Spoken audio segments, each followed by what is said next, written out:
All right, mic check, great. Let's put that a little closer to me. So this is the first sort of hand cam stream well, like the second, I guess. I built a puzzle one time. Moderation, oh gosh.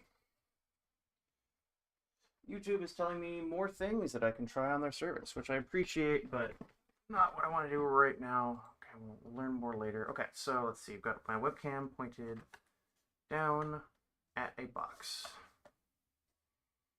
This box is the Ender 3 V3 refurb. Let's see, I don't think I have the word refurbished in frame right now.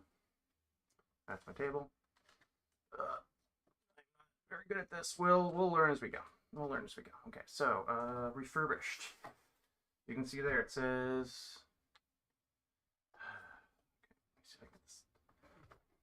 I tried using another camera and I couldn't get it to work, so we're stuck with this one. That says refurbished. I don't know if you can actually read that, but you're gonna have to trust me on this one. It says refurbished because it is a refurbished model. I don't know if this is Chinese. I can't read it. Let's see. Let's explore the other side of the box. Okay, so got this lovely image of the printer we are about to assemble.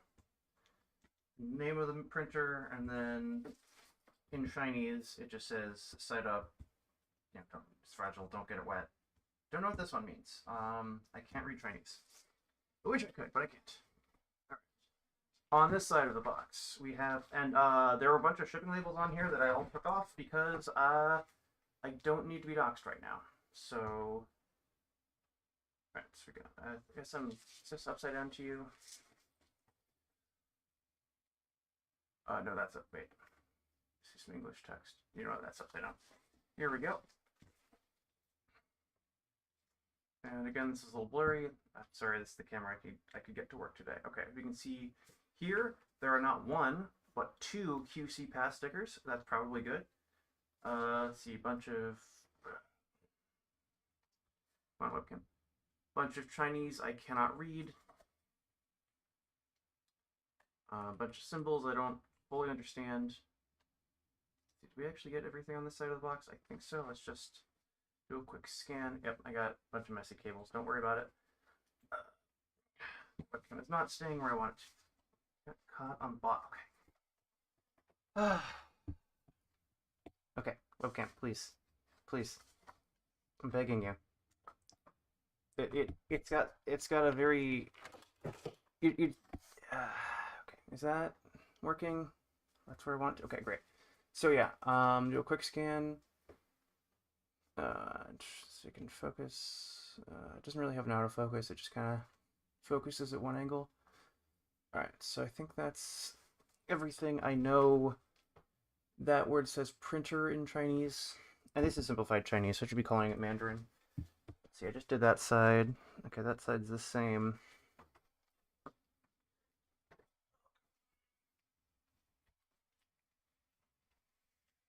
Okay, I think this is not this. Okay, so this one tells you exactly where Creality lives. It lives in Shenzhen, which is in China. So yeah, if you want to go visit them, this is where they live. Is that backwards to you again? Confusing. No, that's backwards. Okay. Yep, there's Shenzhen. Wait, no, it's flipped. Okay, whatever. If you really need this information, you can do some basic image manipulation on these and be able to read them. Made in China, not a surprise there. Got some nice barcodes.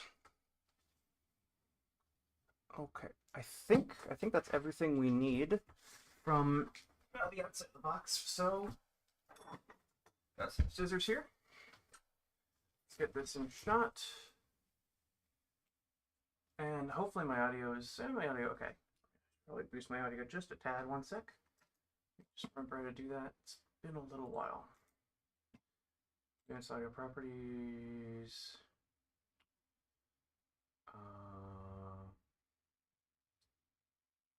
Yeah, let's give that. Let's give that like 1.5 decibels. That should be fine. There we go. Okay, that should help. Great. so let's get in here. So, you can see that, right? By the way, the correct way to open a box is sides first and then top. Actually, if you're using, no, well, I'm using scissors here. But if you're using a knife, if you do top first, then you can damage what's inside. Okay, nice and easy to open. Great. Now we got some foam. Give it up for foam. Get rid of that. We don't need that. Okay, so we got some goodies here. We've got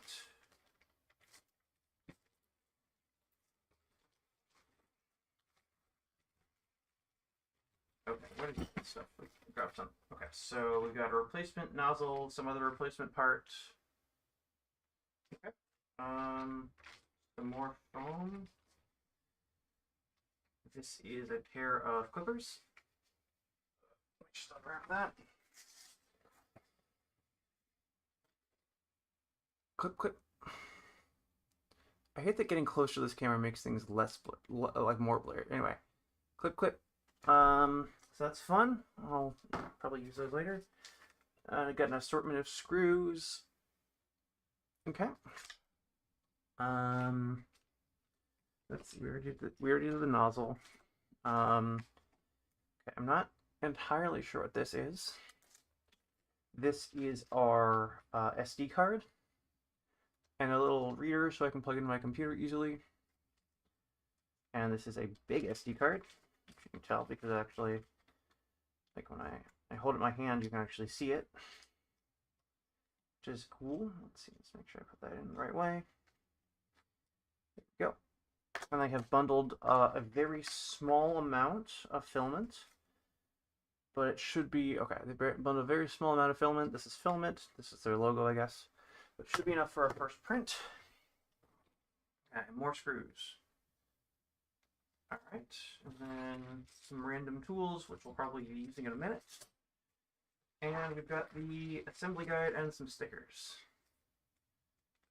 Don't care about the stickers. I think it's the assembly guide. I hope it's the assembly guide. Yeah, so we got the stickers. After sales service card, warranty. Okay, I'm not gonna worry about that. Quick installation guide.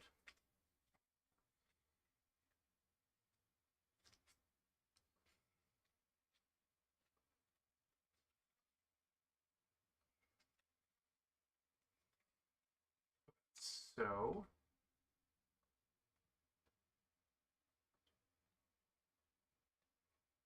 okay, so I think it's saying I can get this some other places, including just this is just like on the SD card, but it should be pretty straightforward.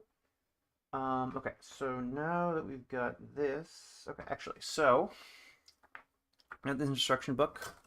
We may or may not reference that. We will be referencing that video from 3D Printed Horrors. Oh, I need my headphones for that. Okay, but first, actually, let's see. So we got the power cable. We all love a good power cable. Got this is the screen. I don't know if you can read that. I can.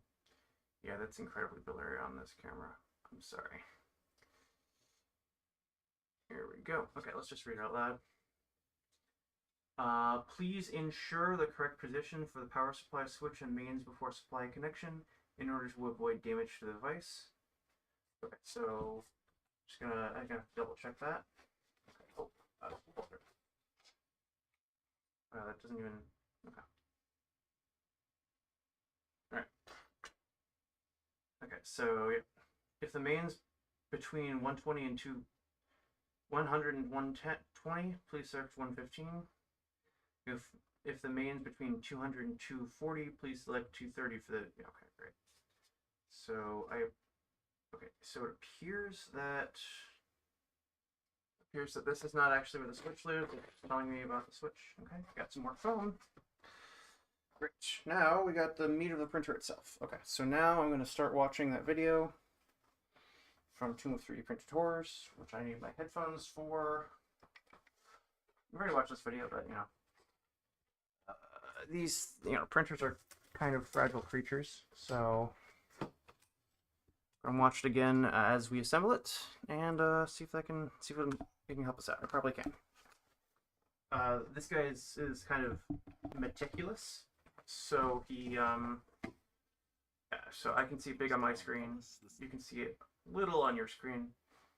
How's our desktop audio doing? 3D printed horrors, and today yeah, we're just gonna. Okay. Usually I keep my desktop audio pretty low. We're just gonna knock that down. we are going to take a look at Creality's new Ender 3 V3 SE model.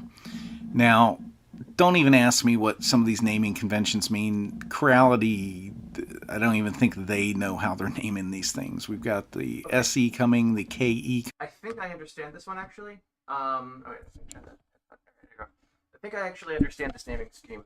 So we've got the Ender 3 and there's 3 V3 models. Because like it's not just the Ender line, it's the Ender 3. People remember Ender 3, so they gotta stick with that. And there's the normal one, which I would call the Pro, but they just didn't give it a subtitle. There's the SE, I guess, Standard Edition, and there's the KE Clipper Edition because it runs Clipper.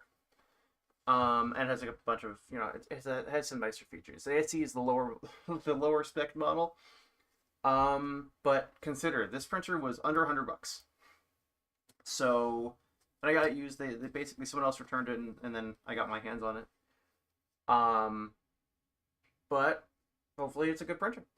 Coming, and then the standard V3, which is the more advanced of all three. But this is the baseline Ender 3 V3 unit.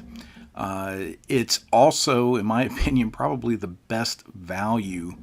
And it's definitely the best starter printer on the market right now. I'll just tell you that up front before I get into testing it later. And I also disagree with that. I think that this thing in new is about $200, but if you get a A1 Mini from Bamboo on sale, that's also about $200. So the A1 is just a better printer overall. That said, I don't think this was a terrible printer for the value. I paid $200 for this printer. It was a pre-order special. They're retailing for $220 right now, but probably within a month or two you're going to see Amazon flash sales getting it closer to that $200 level again. And this thing, it's got auto bed leveling and auto Z offset, so you don't have to do a thing to get your bed level and dialed in. You just hit a button and it does everything for you. And to have that in a beginner package for this price, I've not seen anything else like this on the market. And if you're just getting into 3D printing, this is my recommended printer for doing that. This video will go in through assembly and getting it just to make it spin. The LCD on this is a little bit smaller than the Ender 3 V2s. But it's not noticeably so, especially when you're using it. This has also got the cleanest firmware I've seen. It's really nicely laid out. Same standard spool holder that's been on the previous Enders. The big shock to me is when I open this up, there are 2 Z-axis lead screws on this, but only 1 Z-axis motor. And the 2 screws are connected by a belt at the top. There's no motor on that left-hand side, just the right. So it's a neat setup. It's definitely a lot more stable, but you've got this connecting belt up here, and that's what drives the second screw. Wait, in my box. Okay, so that's the top. Wait, what am I looking at here? Okay, so got this motor. That's okay. So that motor. Okay, cool.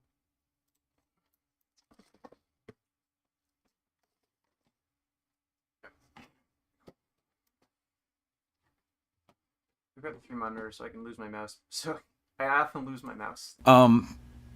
It works great, and it keeps that right-hand side from sagging, which has always been a problem on Enders. But it's really a neat setup. I like this a lot. It saves the hassle of having a second motor, getting that all aligned and stuff. Just having a free spinning Z-screw keeps you from having sag on that side, and it keeps it really simple. So I really like this Creality. It's a nice design. Get some of this other crud out of here. They really packed this thing well. I got to give them props for that. Yeah, and I will strongly agree with that. This is a lot of foam, and it does its job. Okay, we're gonna take this out. I should just put it on my desk, I guess. I'm filming under my desk because the box is so big. Let's just put that. Oh gosh, I don't know where to put this. I'm gonna put this in my chair over here, I guess. So that's fine. Yeah. I'm planning on assembling a Voron at some point later, and if this is how much space it takes to just assemble, I mean, this thing's basically already assembled. I might have to make some I'll have to think hard about how I'm going to assemble a fully kit build printer like a Voron. Hey, this base is really nice. It's all one solid piece. Make sure you get all the foam out from underneath the bed before you run this thing. But really nice and solid. I like this. Not wild about that strain relief on the back cable for the bed. It'll do. Okay, so here's our first evidence that this is a refurb. Let me make this small on my screen. Okay. Yeah, so come on, focus. This thing is a great webcam. It's not such a great like filming cam. Anyway, you can see that there are gosh, you probably can't see that. Anyway, there's some small cosmetic scratches, all scratches and dings on the base here. I'll just post the pictures later, I guess. Okay, great. Let's go back to the video. The first thing I want you to do before you attach the gantry is we're going to adjust the eccentric nut on the X-axis printhead assembly. This is the only eccentric nut on this unit. Okay, eccentric nut on the X-axis assembly. Okay, so now that this box only has foam in it, we do not need it anymore. Gonna get that out of here. All right.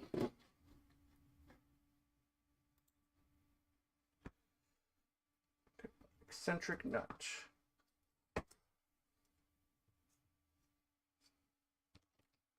There we go. That's this guy. And like all previous enders, it's the bottom wheel. And I want you to loosen this, and I'll follow this up with an explanation of how this works. And I don't know which direction to tell you to loosen it because it depends how it was assembled. But what you want to do is you want to loosen that eccentric nut to where you can spin that bottom wheel with 2 fingers with just a little force without the print head moving. You want to be able to turn it in place like I'm doing here. Have it spin with just a little bit of force, 2 fingers, and be able to spin it without moving the print head assembly. And if you can do that, and not so loose that the print head wobbles, you want to make sure there's no wobble in that print head assembly. But with force and 2 fingers, you should be able to spin that in place. That will keep you from getting flat spots on those plastic wheels and having to replace them later. Okay, so let's see. Spin in place without moving the printhead, and then are we? That's pretty wobbly actually. Yeah, we can tighten that up. Tighten. I just loosened it, so I should have tightened it. Oh, it does literally need to do this one. Okay.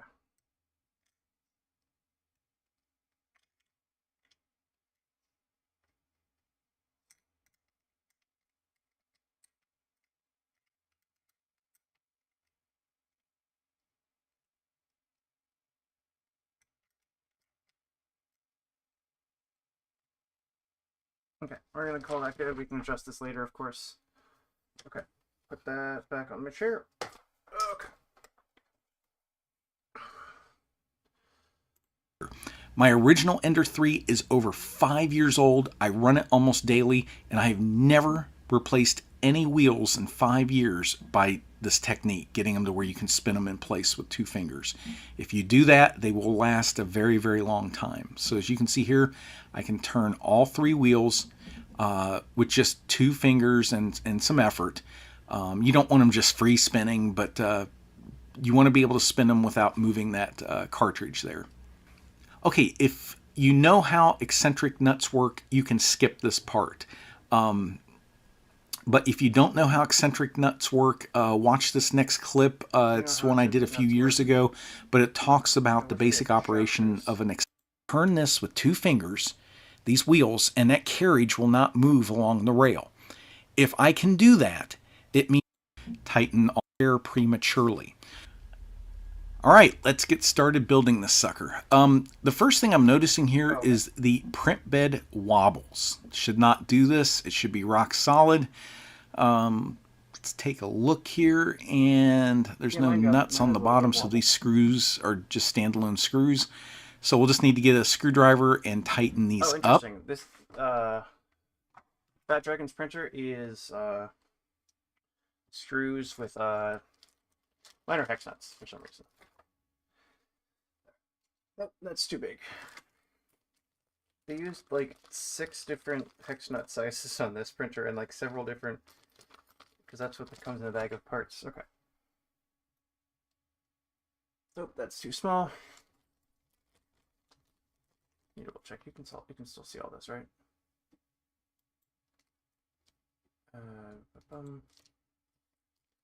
Okay, we're just gonna move this closer. I got my webcam wobbled a little bit. There we go. So okay.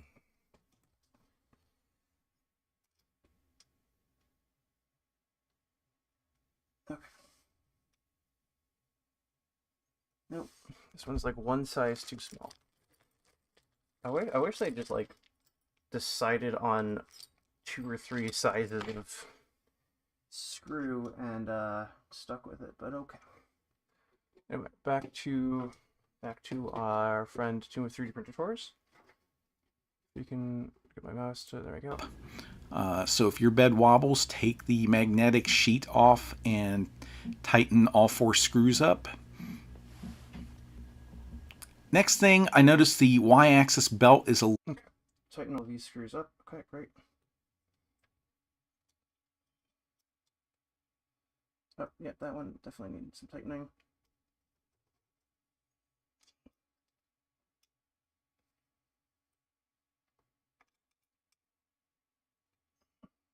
Great. Okay, back. Okay, so... a little loose. And there is a nut on the back. You can just use a hex wrench to tighten it just a little. It goes clockwise to tighten it. And I can't tell you exactly what's right on this. You want a little bit of slack where you can push them together towards the middle, but you don't want any slop either. And there's just this is something you have to develop a feel for. Don't make them too tight if you aren't sure, because you don't want to stretch the belts, but you do want them taut. And if you kind of look at what I'm doing here, how far I'm able to push it in, as you get to the center, you should be able to push them in together where they touch, but you shouldn't be able to do it closer to the pulley. And again, I can't tell you exactly how to do this, but you don't want a lot of slop where they could slip off of that gear at the back that feeds them. Call that good. Next thing I'm going to do is, I'm in the United States. Okay, so now we got to go to the back here. Oh.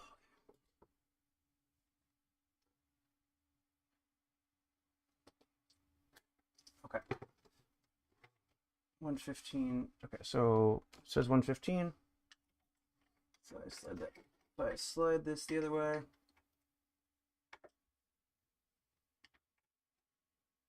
Okay, great. So I do want it at 115.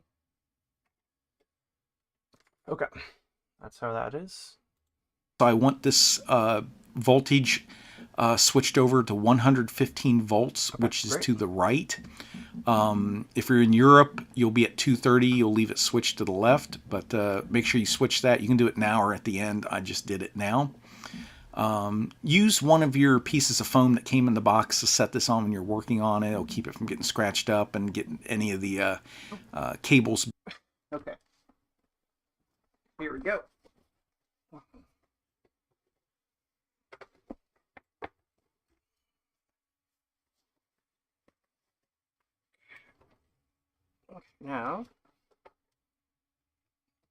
Now we attach the, what do you call this?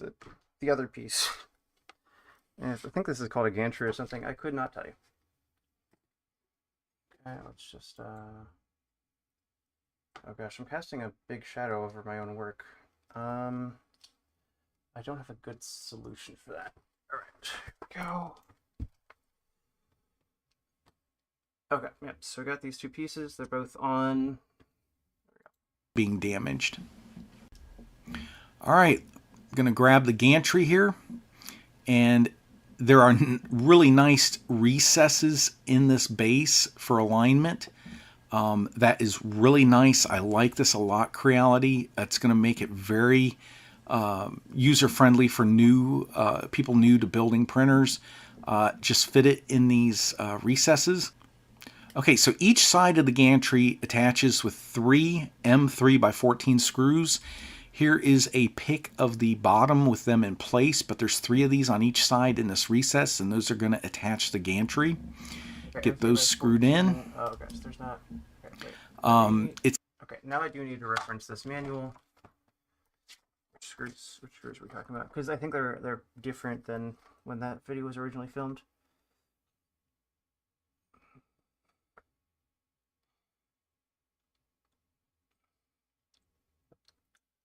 Um.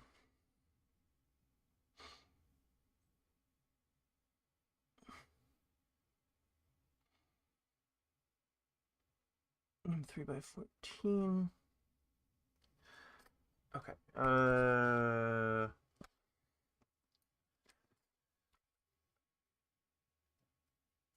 Wait, let's see.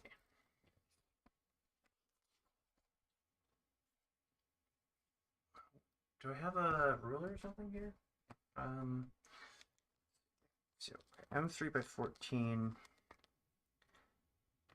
with spring washer. Okay, so it is these guys. Okay. Got to turn this around to face me so I can screw it in better. There we go. 3x14. Is this the right tool? I don't know.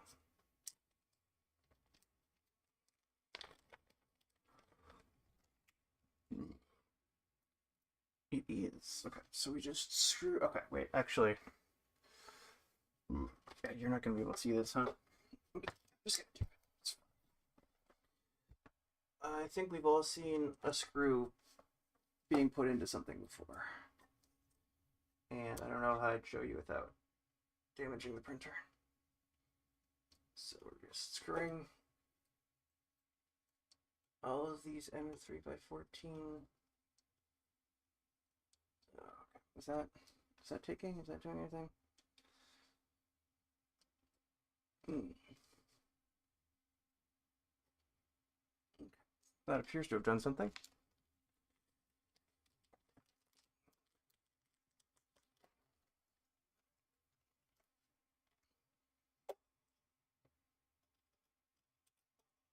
And then I guess they've got springs. They've got springs for like automatic micro alignments. Like if this thing's just a little bit off, it'll.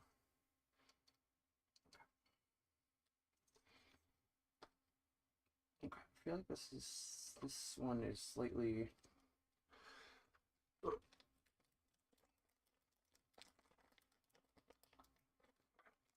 Maybe I should I think when you're doing screws, you're supposed to do it in 2 passes because I think this one's a little too tight. Okay, let's just loosen that up, and then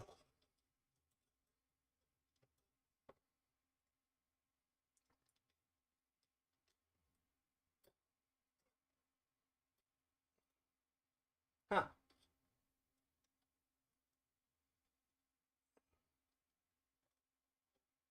Apparently these screws are very slightly magnetic. Okay.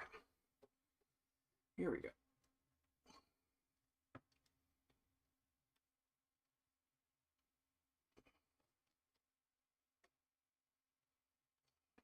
So, in theory, if I move this like that, that should stay where it is. Okay, great. Okay, actually, let's go ahead a little bit. Like I said, it's easiest to set this just on the foam rubber that comes with it. Fast forward through all this here, but just, 3 screws on each side. Next up, on top of the... Okay, great.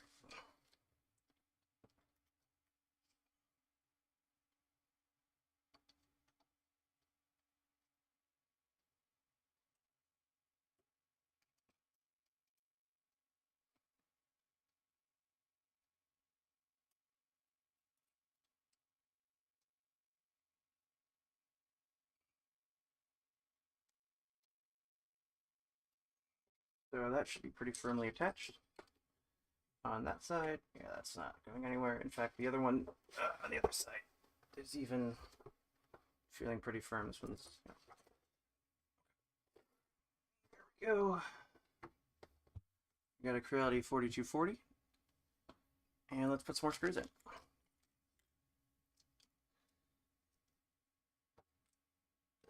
Forty 42 is the same as a NEMA 17, I believe. So, this is the same. It's not the same as what, say, Voron 2.4 uses. Like, obviously, they're using higher quality motors. But it is the same flavor of motor. In theory, you could build a Voron using these motors, but it probably wouldn't be worth it. Okay, we're just gonna tighten these all fairly loosely, and then we're gonna tighten them a little bit more when we're done with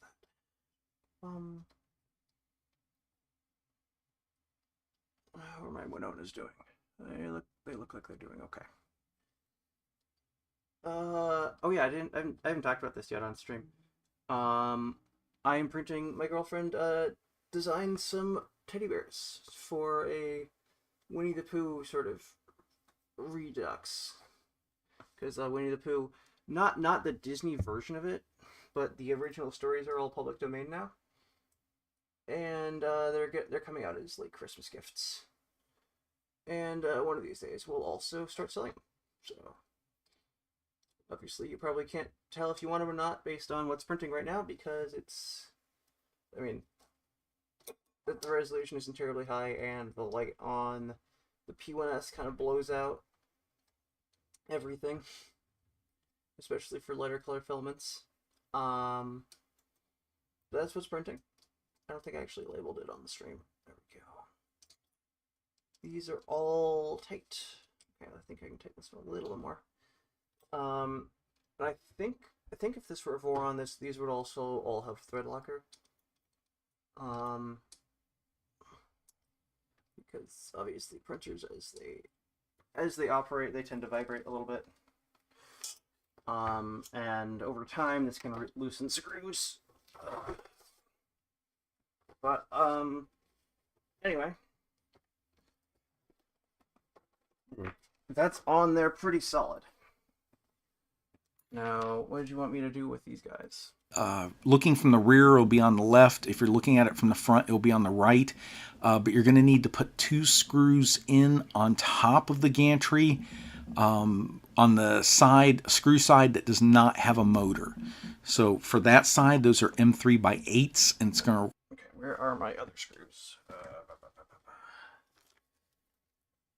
Okay, so 2 screws. Those are okay. M3 by 8 is these little guys. Yeah, I know you can't see them. Here we go. I'm casting a shadow again. Here we go. All right, so these 2 little black guys right here.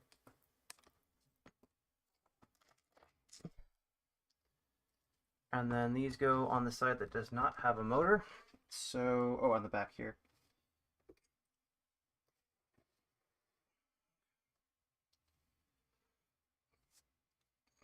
Require 2 of them. Okay, so and in the shorter screw shaft. There we go. And these are M3s again, so I can just tighten those in, no problem. All right. There we go.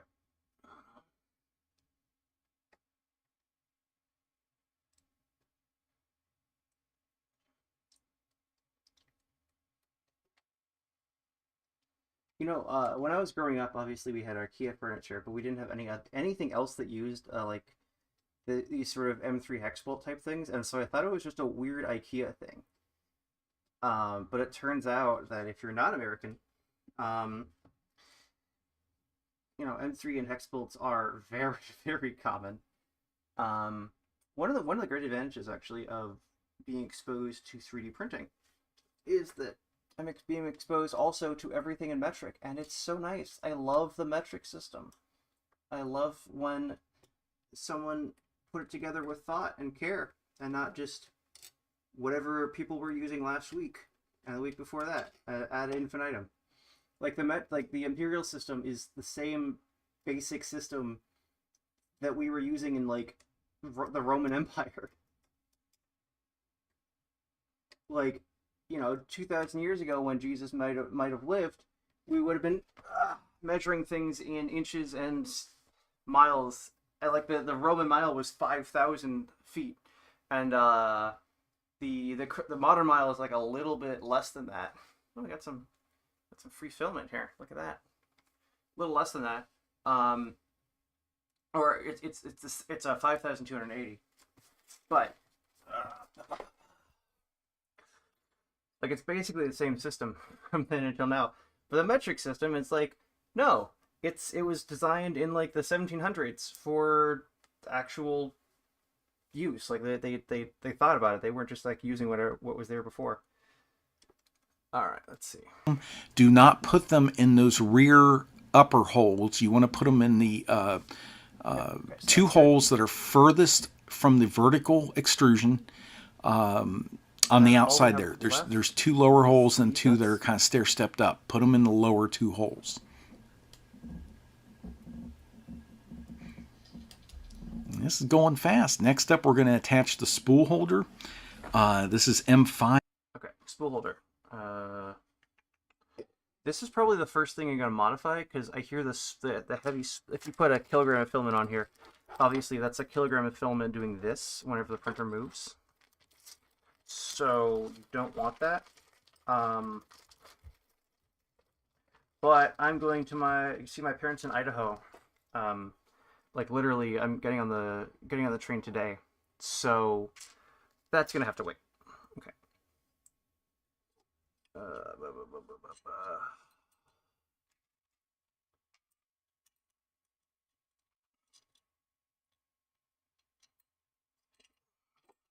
Okay, that didn't work. Also, this is way too thick. Why are there so many different sizes? Killing me here.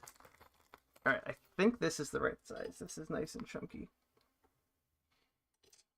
Okay.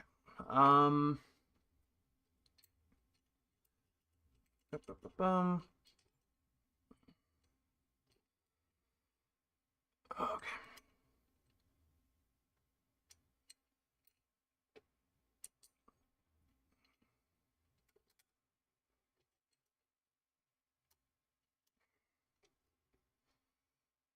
Huh, they just like fall in. I feel like that's wrong.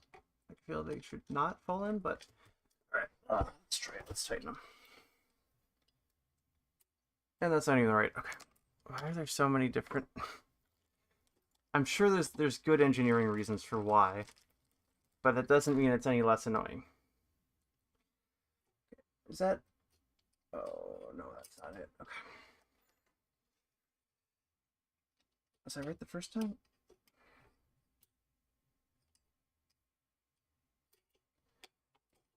And those screws don't seem to be... Oh, they're shorter, fatter screws. Okay. I thought those were the same screw, and they are not.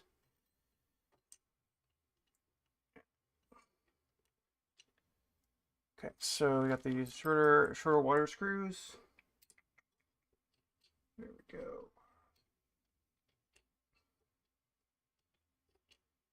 And now we can use not Chunkerino here, but little Chunkerino.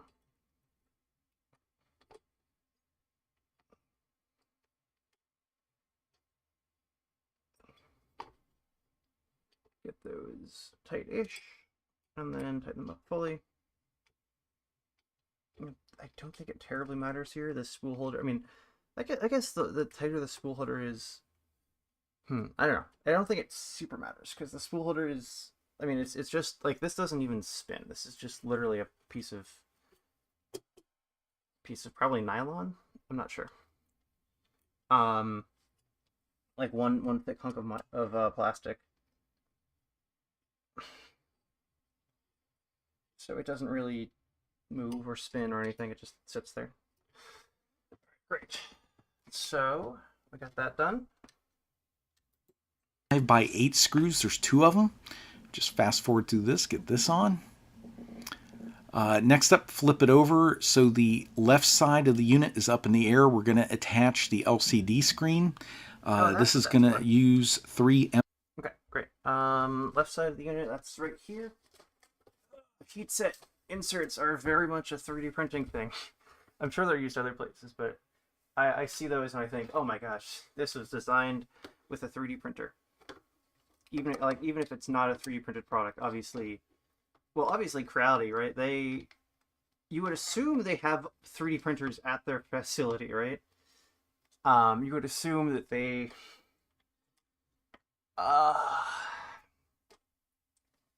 do a lot of 3D printing themselves. So it makes sense that they're using this technique of heat set inserts that is very much a thing you see all over the place in 3D printing. I don't know if I've seen it other places. I'm sure it happens, because it's like a very useful technique. But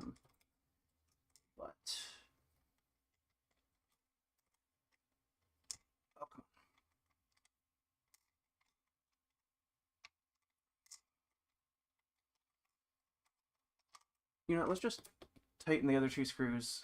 Nope, not this one. This one, maybe.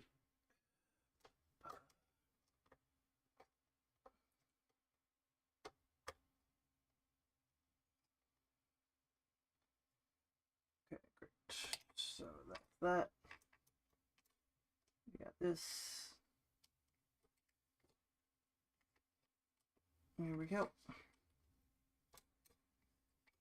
Okay.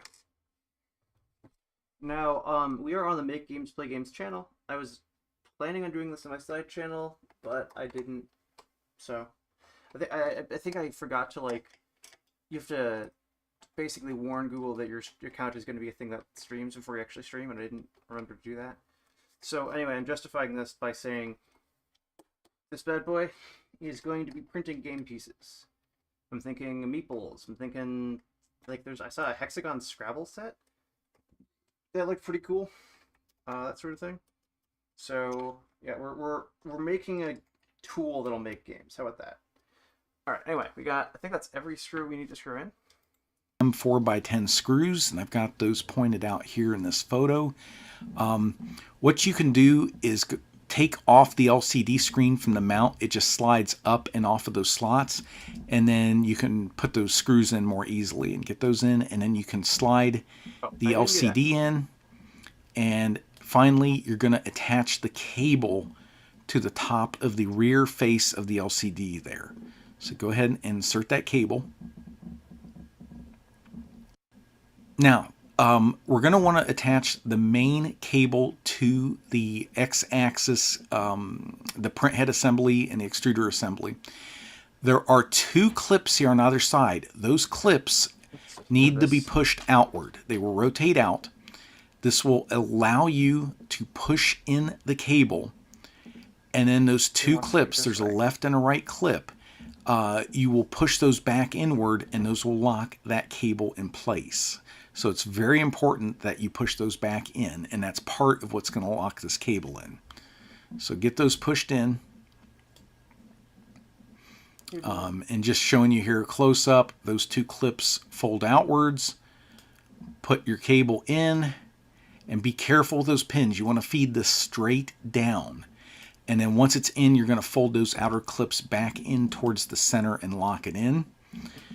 To finish, there is a strain relief clip here that goes just above where the cable plugged in. It goes above those two outer little arm clips that folded out and back in. But this goes across the cable. It gives it some strain relief, and it uses two screws to attach to the X-axis carriage. So make sure you do that next. Okay, great. Slow down, slow down. Go ahead. Here we go. Okay, now we got to find the right. Is this the right tool? I feel like M3 is the default here, and then everything. Like if it can be M3, it is M3. And then how does that attach? Okay, I see. And then that goes like that, I guess. And I dropped the screw. Great. Okay, let's just put the other screw on the other side. Right. Now, M3 up.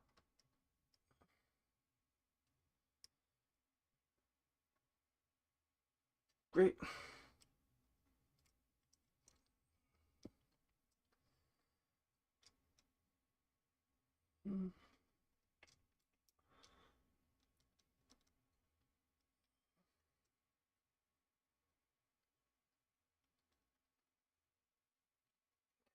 It's nice and tight. Okay, great. That should provide the needed strain relief. And then there's this other cable that goes into the motor, I guess. Well, we'll find out. Head and bolt that in. Next, rotate the printer around to the back, and you're going to want to put this cable under this clip in the rear. There is a sticker on this, and that sticker is what you want fitting into that clip that is under the X-axis motor there. So just make sure that feeds in. Next, you are going to plug in the cable. Got it. Okay, so, and this is a refurb, but they did give me the sticker, so that's fantastic. I was expecting to maybe not have the sticker, but they gave it to me. Yeah, I would say, like, obviously there's some minor cosmetic damage from presumably someone used this a bit before they returned it. But this is a fantastic refurb. You basically cannot tell the difference between this and a new one, which, well, I feel like I don't know why I would buy a new one if the refurbs are this good, which that's probably crossed to corral you some money somewhere, but, well, they're a quality, I mean, this is a quality product so far. Obviously, we'll see how it prints, but, cable for the X-axis motor. It's keyed, so you can only feed it in one way. Great. Then you're going to want to plug in the Z-axis motor while you're back here. Go ahead and do that. And I'll just show you me doing it here. I did the close-up photos simply because the camera wasn't zoomed in very well, and it's not super clear what I'm doing in this. Okay, next up, if you didn't already do it, if you're in the United States, switch the voltage selector over to 115. Okay. And now we're going to plug it in and turn it on. Okay, great. Now, my unit has this little sticker. You can always, okay, so plug it in, turn it on. Oh, I'm going to need to unplug something from my power strip here, but that's fine. Yep. Where's my power cable? Oh, I need to take this sticker off. Here, let's see. Can you see that? There's a sticker right here that I need to take off right here. Great.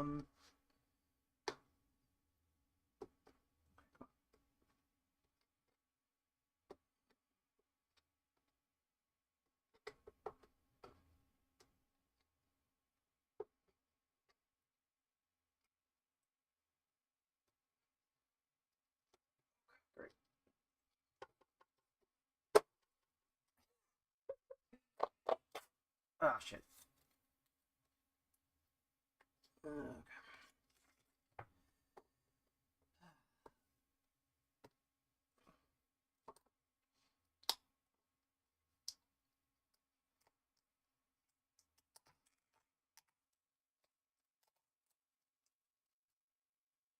Just gonna accept that for now. Clean that off later.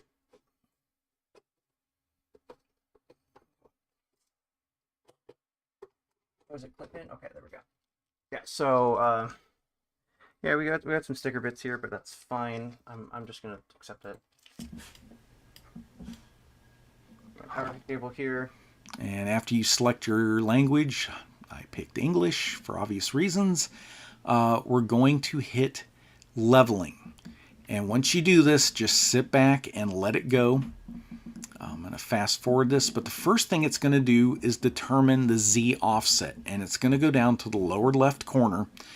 And under the bed in that lower left corner is a strain gauge. So don't panic. Your nozzle is going to push in very lightly to the bed. And that strain gauge will determine when the nozzle makes contact, and it will calculate the Z offset amount automatically based on that contact amount. Now, with mine, it's consistently a hair low, so that first layer is getting really, really squished in extra hard. I've gone in and manually back. Okay, so turn this thing on. We got the big red power switch right here. Okay, everything works. Yeah, that actually is annoying. Okay, we got English. Oh, right.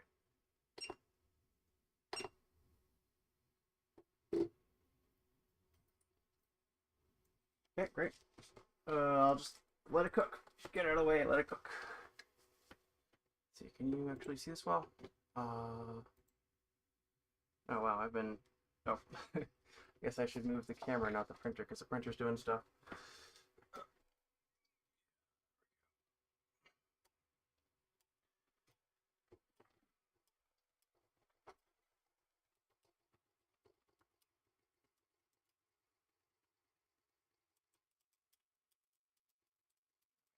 Something's not right with this cable. I'll deal with that later. Maybe it's just supposed to be like that. Maybe it's not supposed to be over. Okay. Oh, but it's kind of annoying here. Alright, we'll figure out cable routing too. Like there's a bunch of little things we can figure out later.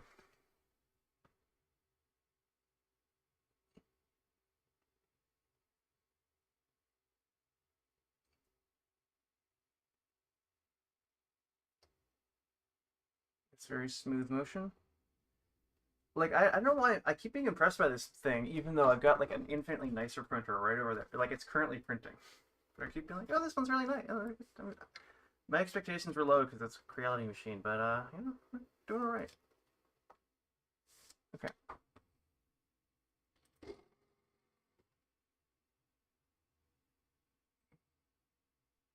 Yeah, so you can't see the screen down there. It says auto Z offset in progress. Also, it's like a good time to crack open the white filament that it came with.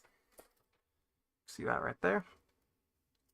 Just gonna put on the spool holder for now.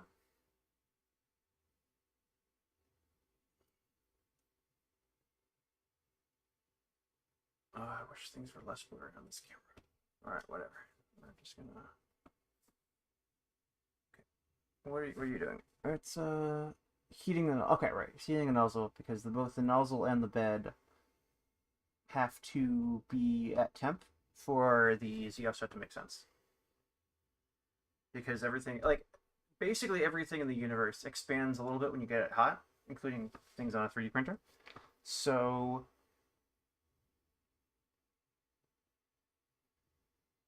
how long is it gonna take? It doesn't even tell me how hot it is. Which my bamboo machine does do. Actually, I'm gonna go check on that bamboo machine while this is going. Be right back.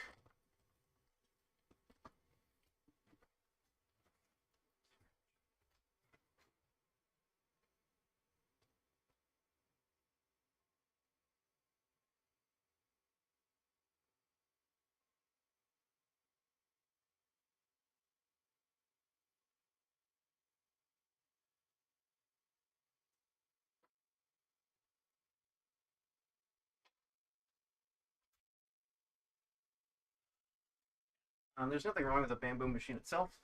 Her name is Violet, by the way. There's nothing wrong with the bamboo machine itself, but I tangled some filament, and so you need to check on it. Let's see, how are we doing here? Does not smell great. Smells kind of like hot new car. I'm just gonna assume that's normal. Also, this thing is bigger than I thought it would be. Like the total basically you have to think of it as a rectangular footprint, and with the screen, it's kind of hefty. I don't have a measuring tool here. I'm 6 foot. Here's my arm. No, I'm 6 foot. Here's my arm. So it's, I guess probably about 2 or 3. What's that metric? I don't know. Anyway, she's cooking.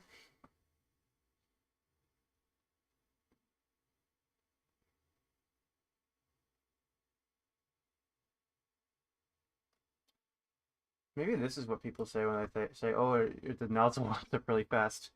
Um, okay. Now we're cleaning the nozzle. Okay, there shouldn't be anything in there. But well, we'll see. Cleaning the nozzle.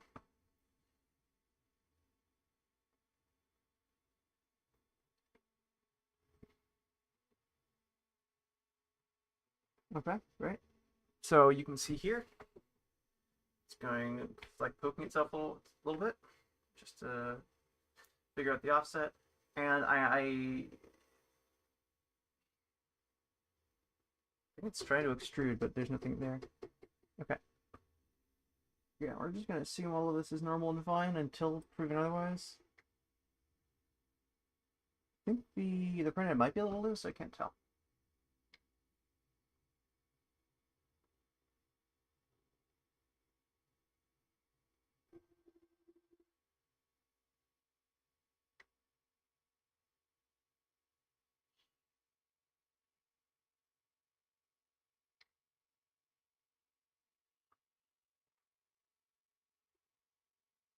Gonna take a few minutes. I don't know if it's streaming.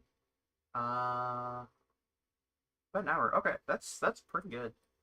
I like my bamboo machine. I think did take less time. Like I think I was printing a Benji by now. But I mean, if you're buying a budget printer, basically what you're valuing is your money more than your time.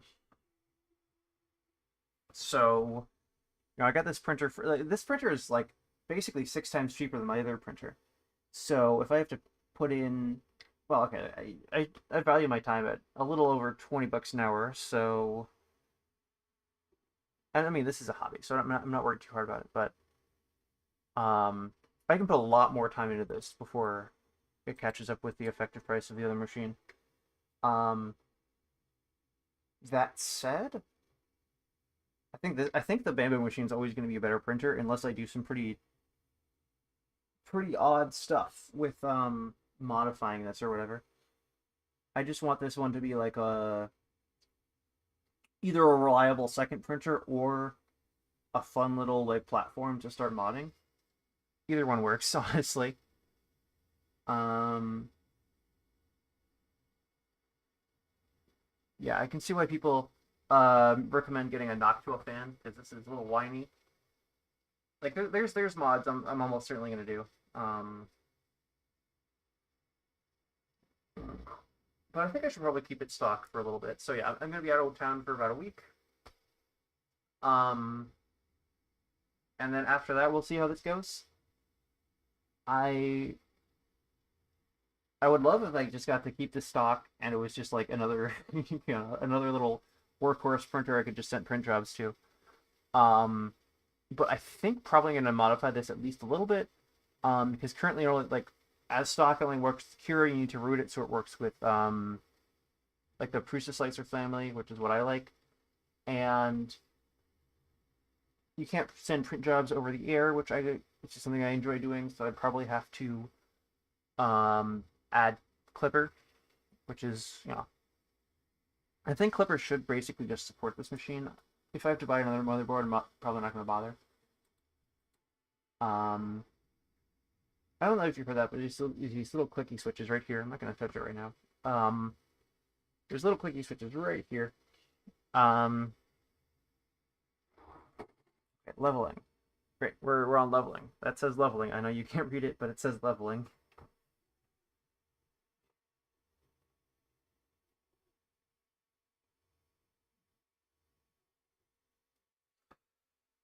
Okay, so it's just poking.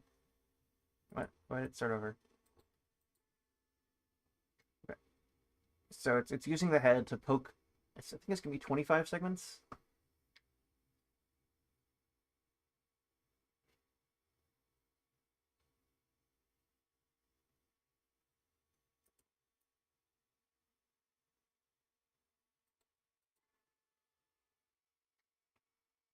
Oh, there's some schmutz on the back here. Huh. I guess that might have been whatever was left in the.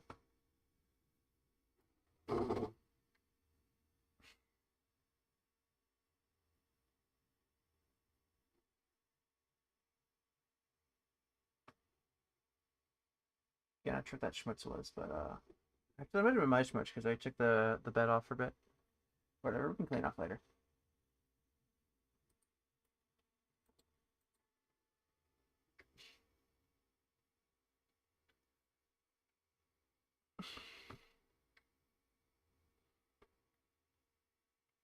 I thought it would just like do like when I see this in videos, I keep seeing it just like 1, 2, 3, 4, it just like pokes them all. But I guess it's like being a little more careful and adding some more data or something. Um.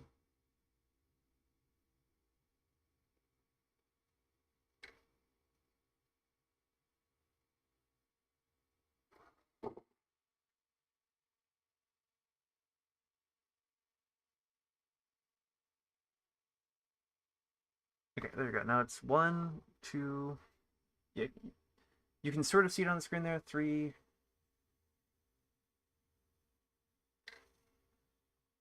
And it's started over again. What are you doing, bud?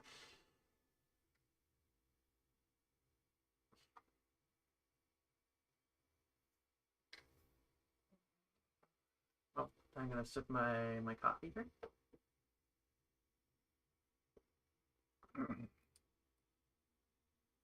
It gets through like 3 and then just stalls. I'm gonna let it try like 2 or 3 more times and then I'm gonna start googling around. This is the risk of buying a Creality printer. Sometimes it's just not gonna feel like doing what it's supposed to do, and you're gonna have to figure it out yourself. Okay, 3. Okay, please get to 4.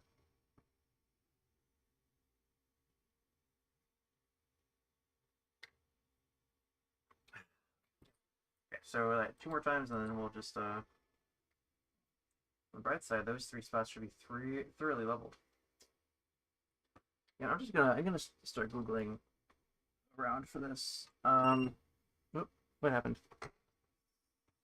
Scan the QR to get to the solution. Oh, I just realized. This is not on a flat surface. Okay. So first of all, let's make sure this is actually on the floor. Go. Scan the QR to get the solution. Let's scan that QR code. You can't see the screen anymore. Okay. Okay, here we go. So yeah, that right there says scan the QR to get the solution. We are going to do that.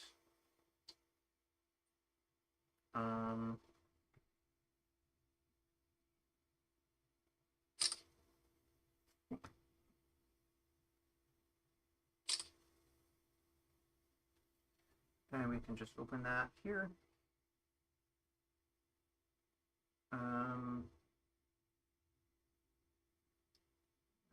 Video. Sure. Screws on the keypad. Okay, so it's okay. Let's just here,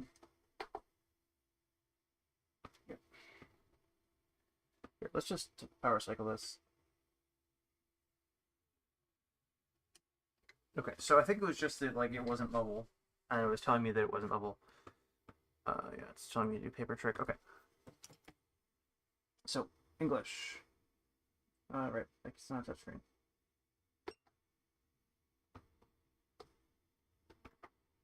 Okay, now it's just gonna start the. Okay, are we actually level now? Okay, it should be level enough.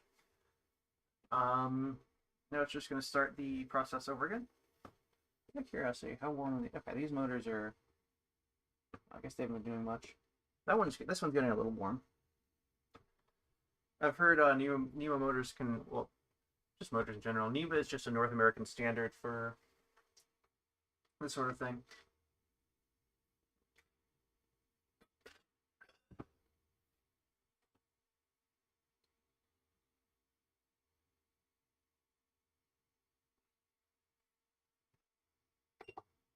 Okay, there we go.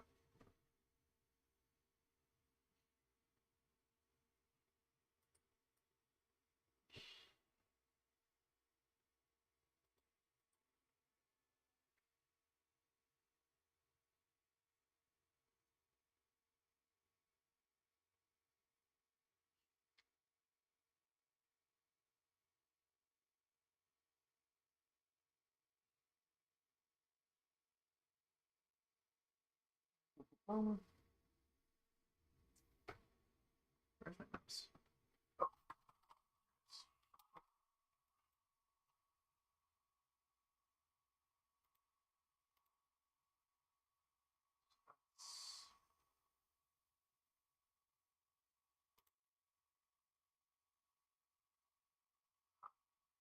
I have another YouTube tab open.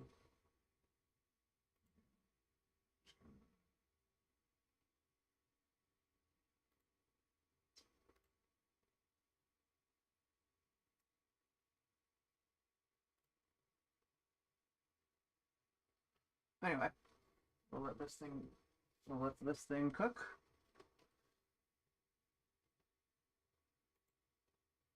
It's kind of funny, like this is very much a I bought this thing partially because I wanted to hack a printer, and the bamboo, like, first of all, it's too good, so there's no point in hacking, and second of all, it's not designed to be hackable. Um,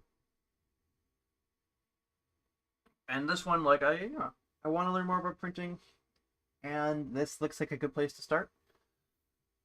Okay, let's see. Even with 3 monitors, I can't keep all of my tabs where I want them. Can I get a 4th monitor? My graphics card does support up to 4. Okay, so we're cleaning the nozzle. I guess that's what that gunk was. I'm sure there's some factory gunk they have to put in there to make things go. I don't know. Because I think I wanted it up here when I was leveling the bed.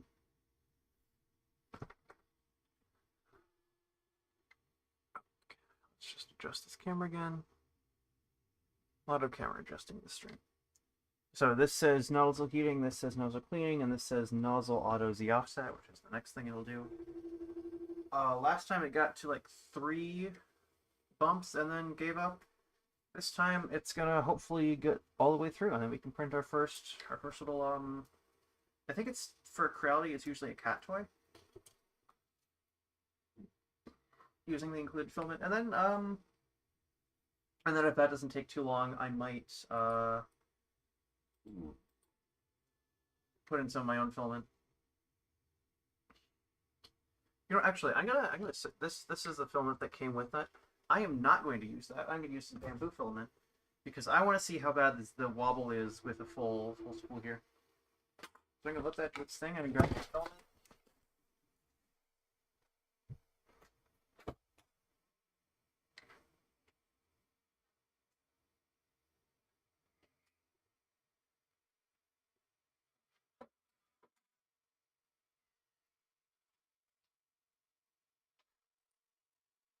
So yeah, this is a. Okay, here we go. This is a bamboo spool I printed. This is a whole roll of filament, which is kind of worst case scenario in terms of weight. Let's see, it's got some scissors. Here we go. Open that up.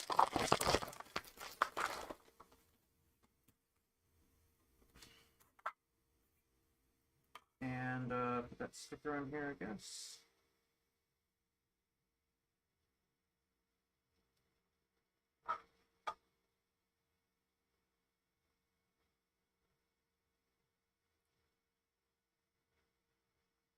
There we go.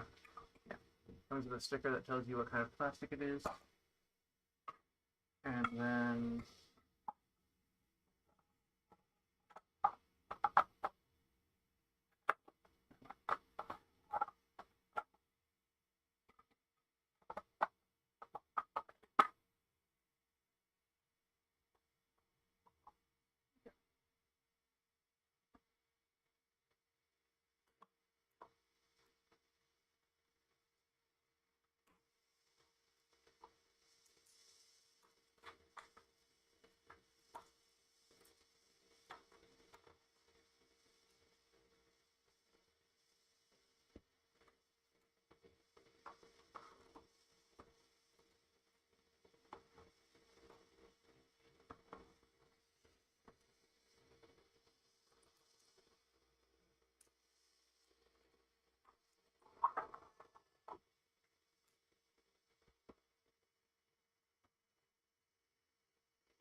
it's okay. So we should see a bunch of.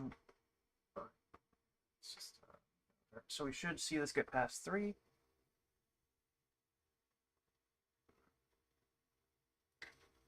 Come on. Oh, come on. Maybe it's just okay. So anyway, we've got this spool filament, which is the same color inside and out, because this spool was printed in the same filament as the film I'm currently using. I guess I'm not going to put it on right now, but we'll be ready. Okay, so I think it still thinks it's too far off.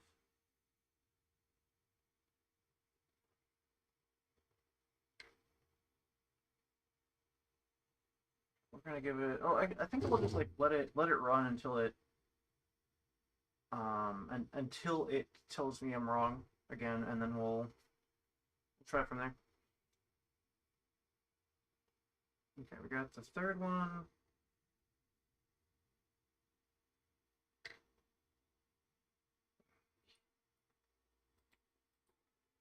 Okay, what did I do wrong here?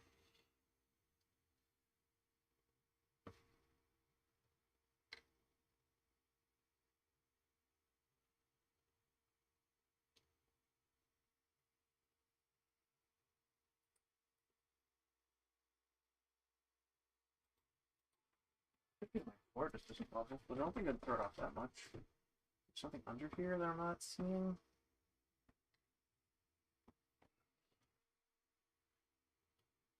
Is the cable doing weird? Oh, okay. Okay. This cable.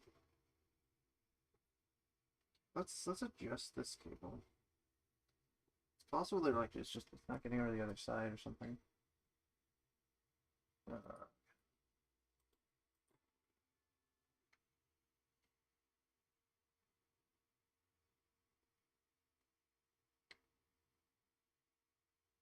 It's also got like a flashing LED in there for no particular reason. Doesn't seem to be doing anything. I mean, it's just like going at random. Okay, so.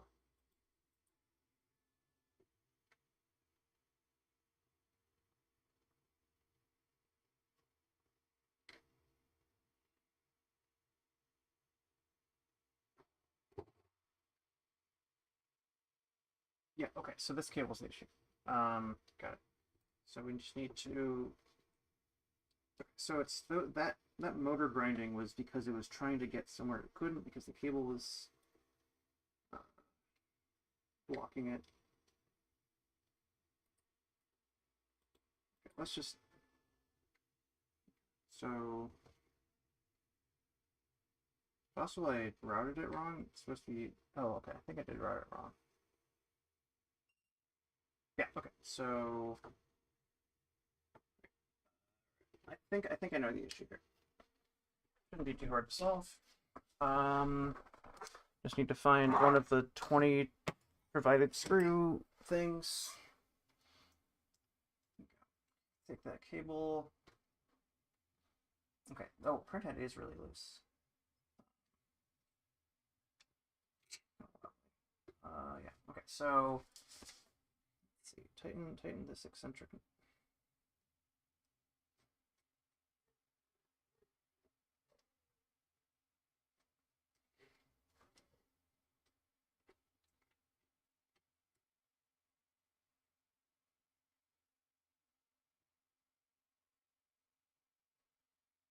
So that's kind of loose. I think I fixed that.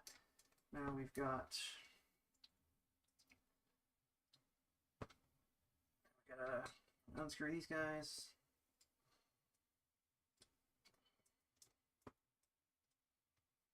Hopefully I can do this without dropping anything or losing anything. Okay, there we go. There's that one screw. Put that over here. There's that other screw. Okay, right now we'll just take this cable. Should come right out. Oh, good. Okay. Should come right out, and we can route it.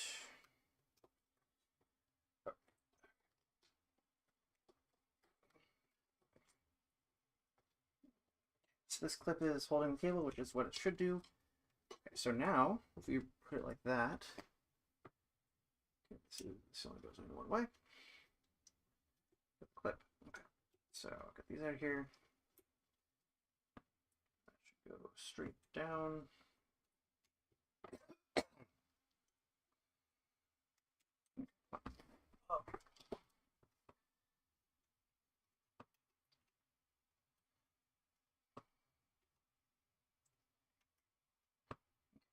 So, did I get that? Okay, so clips are, is everything held where it should be? I think so.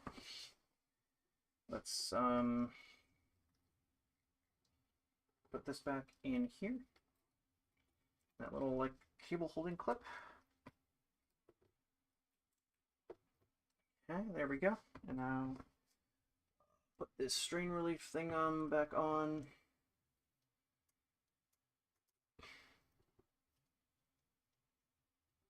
Where that goes? Yes, it is. Okay. And remember this little, like there is. Yeah, so let's just screw that back in. Okay. Yeah, there we go. Okay, get it mostly tight. Put this one in.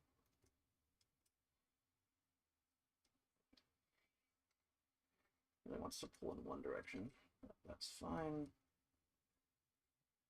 So if this doesn't fix the problem, not entirely sure what will, but this should fix the problem, no problem. Because obviously if you can't get all the way over to the other side of the printer, then you're not going to be able to print very much, especially if you want to use the full volume of the printer, which is something I do want to do. Other than Creality reliability issues, the other downside of this printer is that it's smaller than my other printer. Can't print as much stuff. Okay, come on, get in there. I have less physical volume to work with. Yeah, so this is a budget printer, so they had to make some sacrifices, and they also wanted to mostly keep compatibility with existing Ender 3 stuff. So it's basically an Ender 3, but with like slightly nicer parts. So the consequence of this is that it's a bed slinger, which means it takes up more space because this thing needs to move back and forth, and it means that the build volume is 220 rather than 256, and those extra 36 millimeters might not sound like a lot,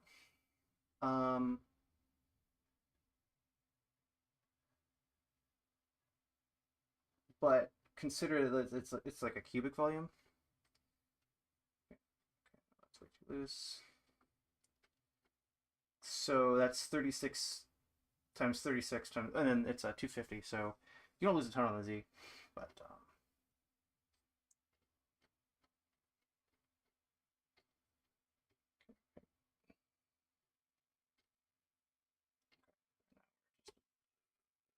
adjusting this screw until it's tight, but not too tight, which is going to take some doing. So that's way too loose.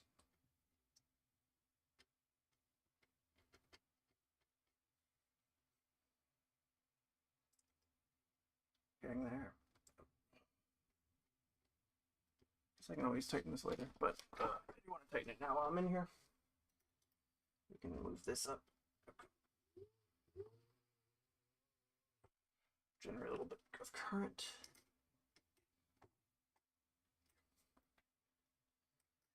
Righty tighty.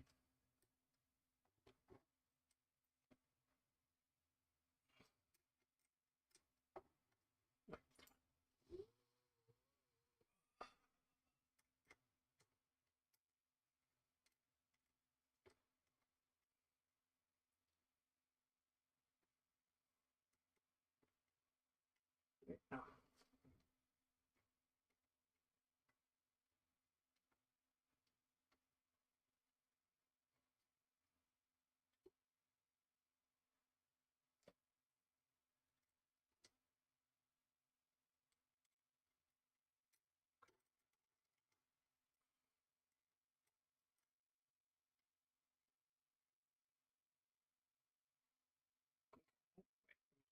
I'm tightening it this way, okay.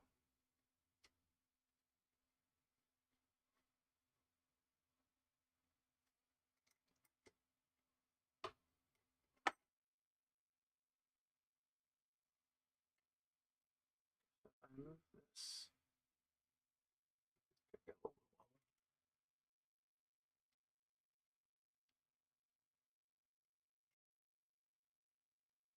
Shout out to Eccentric Nuts.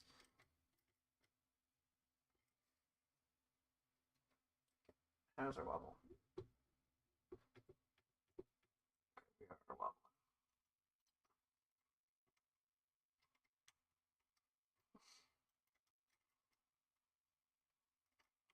Hopefully you guys aren't too bored with this. I should probably have music going, but well, I don't. This is very much because I'm literally getting on a train to Wisconsin today. It was sort of a fuck it adjustment stream. We're gonna okay. We're just gonna get the stream done and call it a day. I'm not gonna worry like my camera quality is a bit low. And there's some things I should be doing that I'm not. But I want to get this thing up and ready before I go on vacation to Houston. So that it's, you know, it's ready when I get back.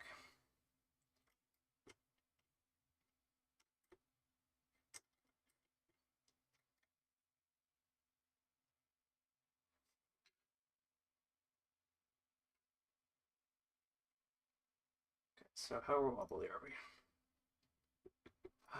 Okay. You know, I'm gonna worry about that later. We're gonna turn this back on. Select English.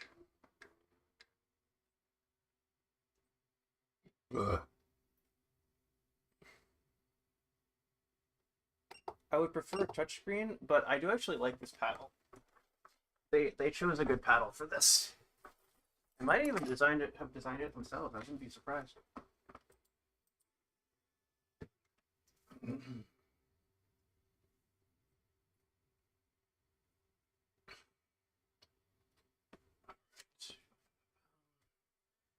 And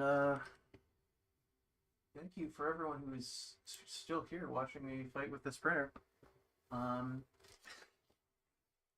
hope you're having a good time.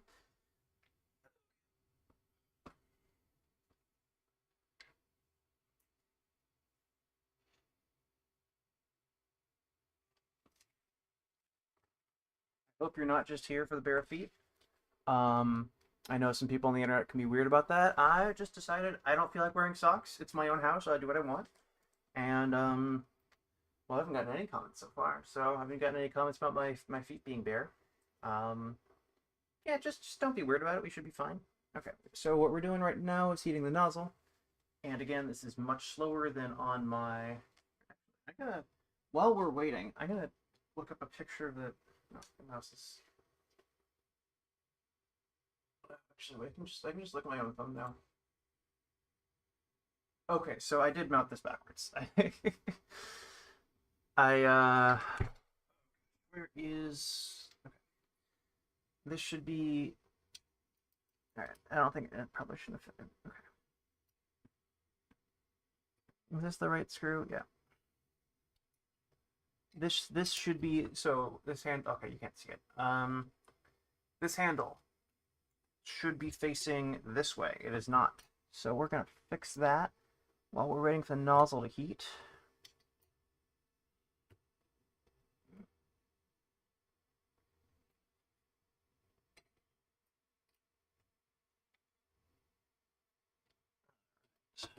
Should come up. Not too much trouble. No, I don't really care that much about like how long it takes for the nozzle to heat, because basically the goal with a printer, with a 3D printer, is to just say, okay, well, I'm gonna send it a job, I'm gonna tell it to do something, and then I'll come back when it's done. And I don't necessarily want to worry about the particulars in the middle. Now, obviously, I bought this thing because I want to worry about the particulars in the middle. I want to be like, okay, well, how can we optimize this? How can we make, if we add Clipper to this machine, can we make it run faster or better or whatever? There's like input shaping stuff I need to buy. There's filament runout sensor I could buy. That sort of thing. But,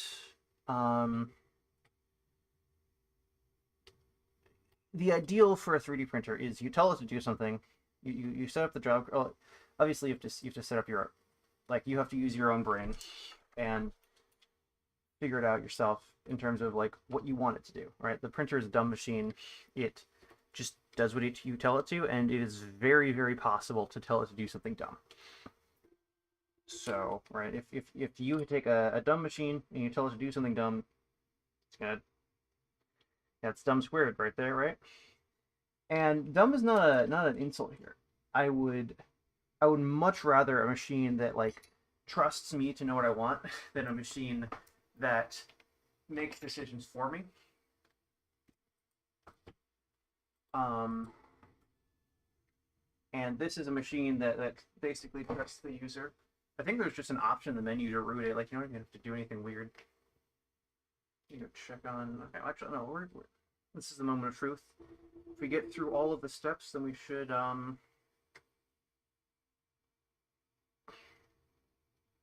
Right, we're getting the nozzles the offset. Okay.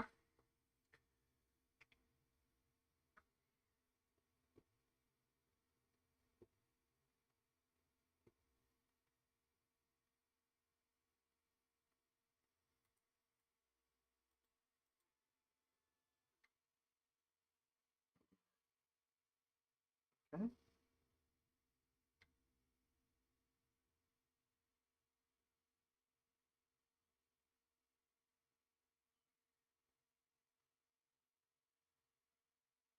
I have to say, this screen, like, it's obviously cheap, right? But it looks good. What I'm learning here is just like these parts are all cheap, um, and they're all 3D printing parts. They're specific. They're task suited, that sort of thing. But they're all cheap. But so far, this printer has been very much greater than the sum of its parts. And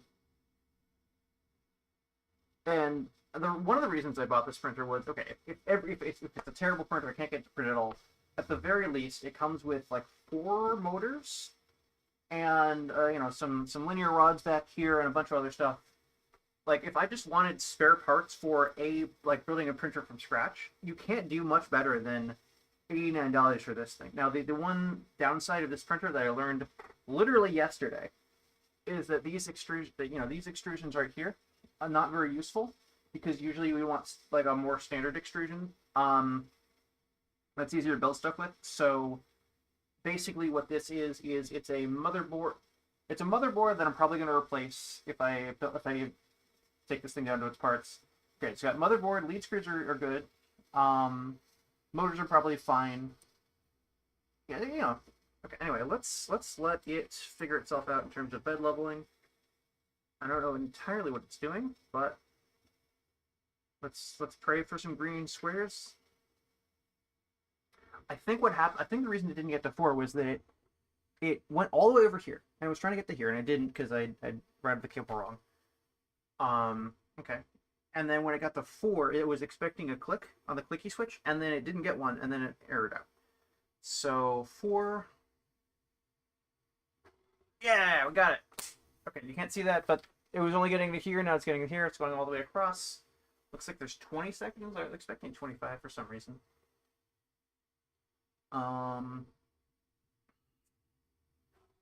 There we go. We should be all set up.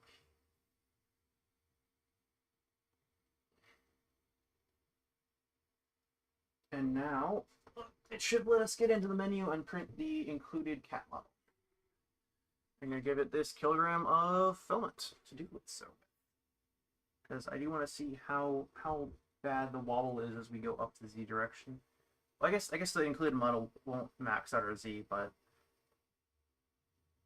I don't know why, but like 3D printer people, even with American accents, tend to say Z. I'm not entirely sure why.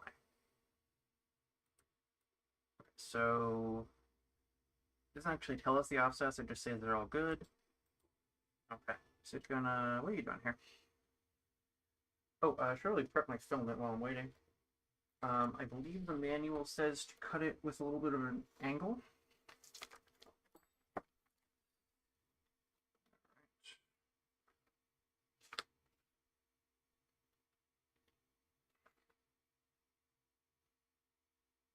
Yeah, okay. So it wants the filament cut at a 45.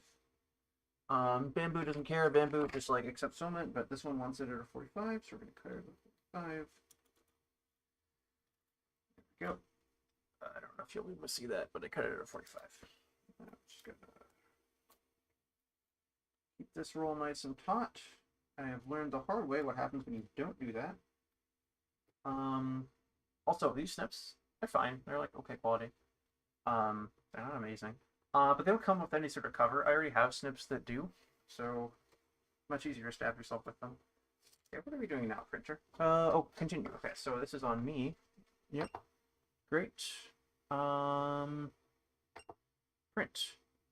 File selection. Why is there no files? Oh, I need to put the... Where's our friend the SD card? I need to put the SD card in... Where do I need to put it in? Where do you keep your SD card? I think it's at the front of the machine. Where? No. Well, that was my fault. Okay. There we go. Huh, it's actually a better picture anyway. Now I need to find where it takes the SD card. Okay, here on this side. Right. Is that right?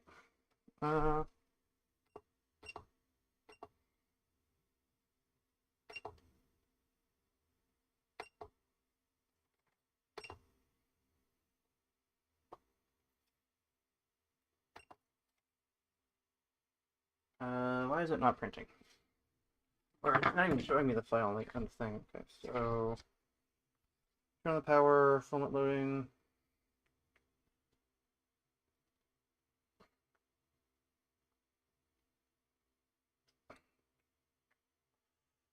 Oh, okay. It literally doesn't have. Okay.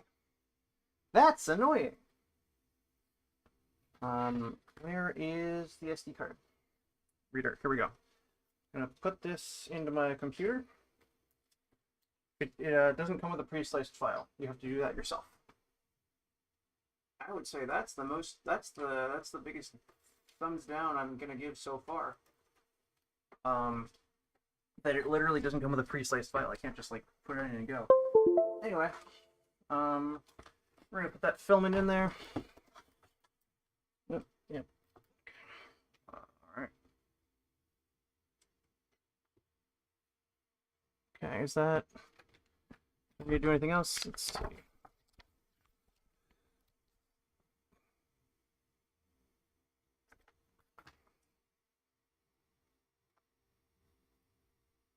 Okay, great. So that's correctly loaded, I believe. Now I gotta manipulate some. Alright, my mouse is under the printer. Cables. Cables. Alright, let's see.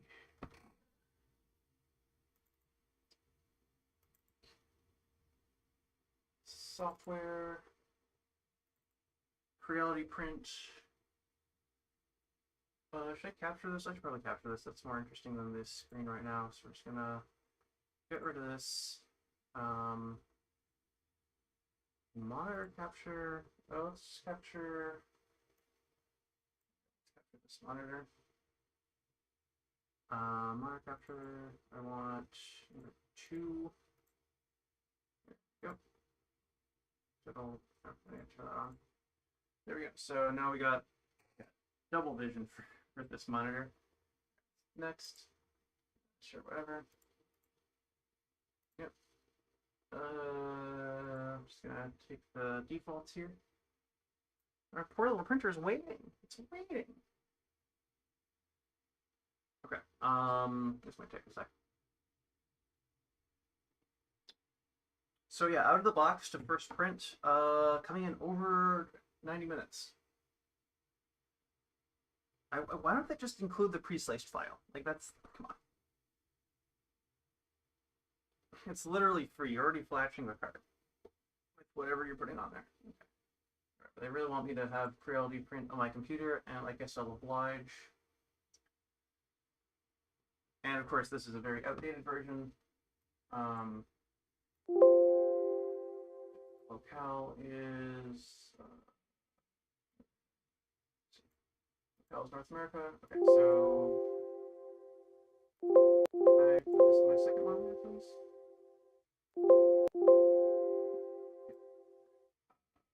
Enter. Enter BCSC. Yeah. Okay. Yep. Okay. Great. Now can I? Oh, because okay, this is not a bug with the software itself. There's just some programs that when you try to capture them with OBS, lose the mouse, and this is one of them. So,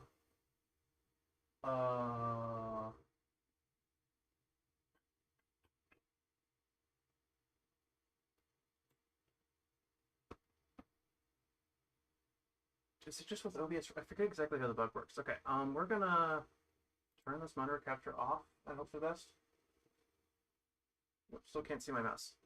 Okay, fantastic. I'm just gonna switch monitor and monitor capture to monitor. Okay. Just change that to the primary monitor, which is where my curly. Okay.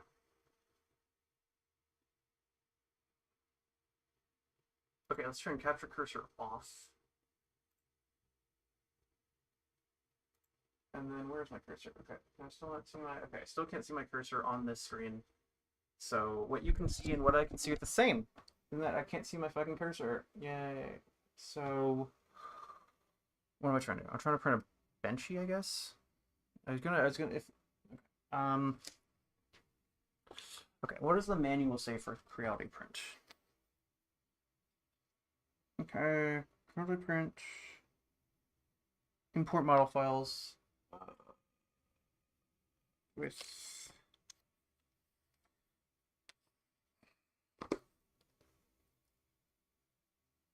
okay. I'm gonna my mouse is wrapped around this printer, which is annoying. Oh, and it's keeping itself on this whole time. Like it's just I mean it's I guess that's nice. It's like ready to print. Okay, now I can see my mouse. Oh, it only if I'm so whatever. Models. Models. Okay. Okay, I can see my mouse on this side. Let's just type in benchy. Benchy. Okay. All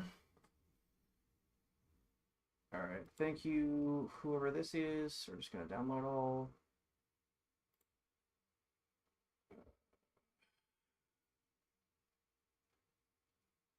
sure I'll log in. I'm gonna put this on a different screen. Create account. Yep. Okay. Here we go. Yep, just sign in. Okay, I'm just gonna quickly sign up with. Stop putting things on my main account. Okay, my main screen. Okay, there we go. Continue.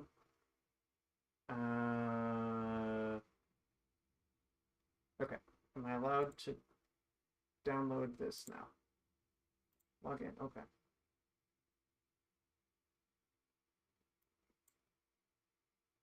Download. Yes.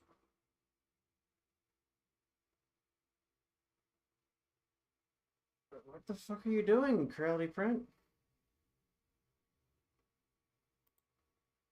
I, this is annoying. Okay, and I've got, okay, here, also, I just made my account and got fucking 10 messages. Gift pack.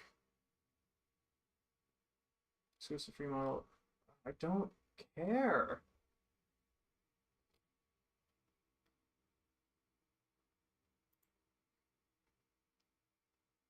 Just let me print a Benchy.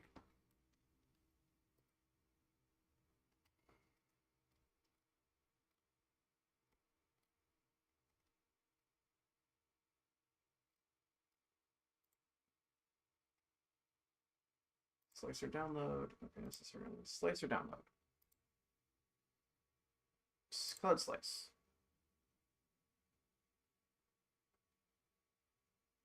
I have a V3 SE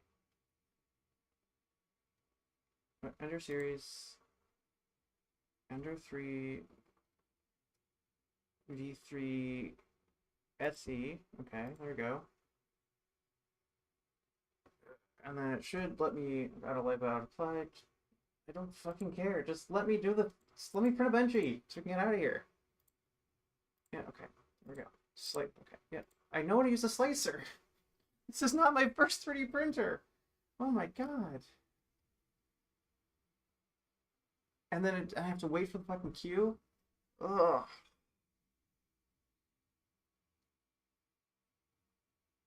Why? I would rather run this on my own machine. Okay, we're just gonna have to wait. Okay, so hardware on the Creality, decent, pretty good, not terrible. Software, I am pissed off right now. What do you mean 100 files waiting to slice? I just okay. What? Okay, can I use and Creality Print isn't. Sorry if there's like a flashing on your screen. I don't know if that's enough to give people seizures, but I would not be surprised. I don't know if this is an OBS thing or just program bad. It's just fucking okay. Pre-sliced Benchy Reality Ender 3 V3 SE.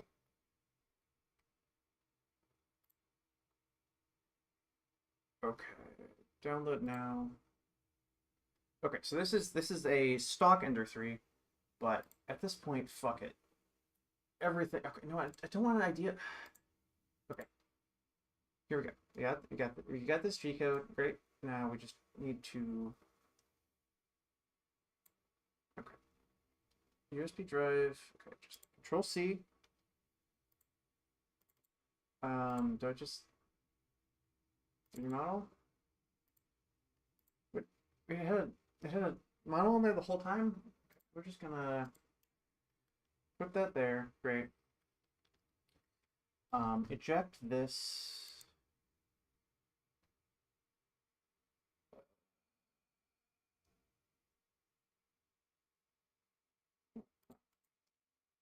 Eject? Where's eject? There we go.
Hello? Okay, so my audio is back, probably. Okay, my microphone has just been randomly crapping out on me for no reason. Um,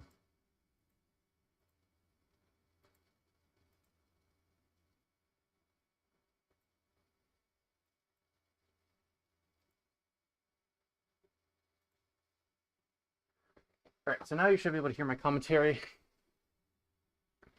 So yeah, we're 4% of the way through.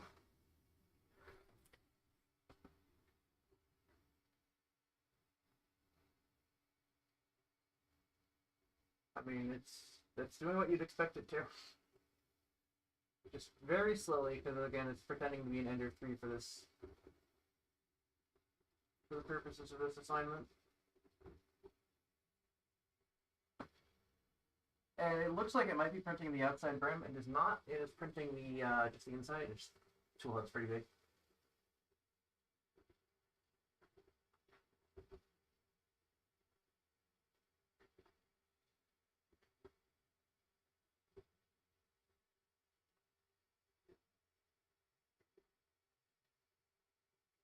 Okay.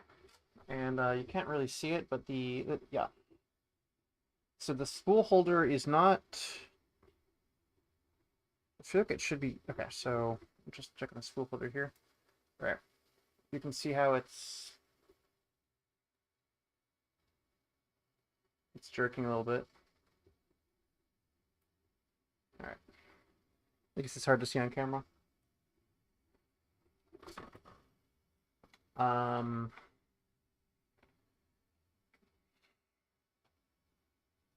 Yeah, the spool's wobbling. Okay, let me just put this.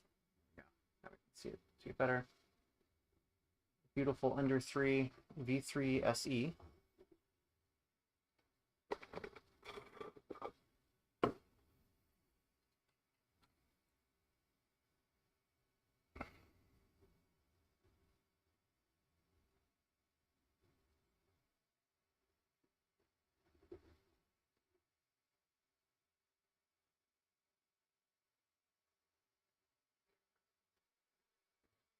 I don't know what time to say. I mean, it's printing eventually about as you expect. It's using grid infill, which I believe is the standard.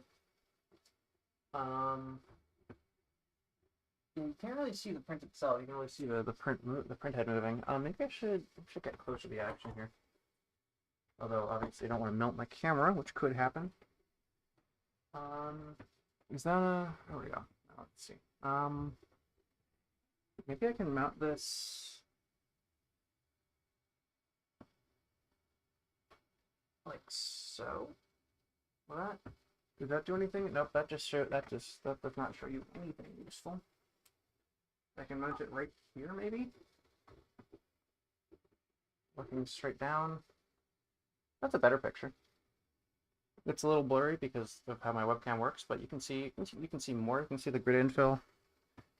I'll get some light in here. Maybe that'll help. Put this in that earlier. There we go. Give me light.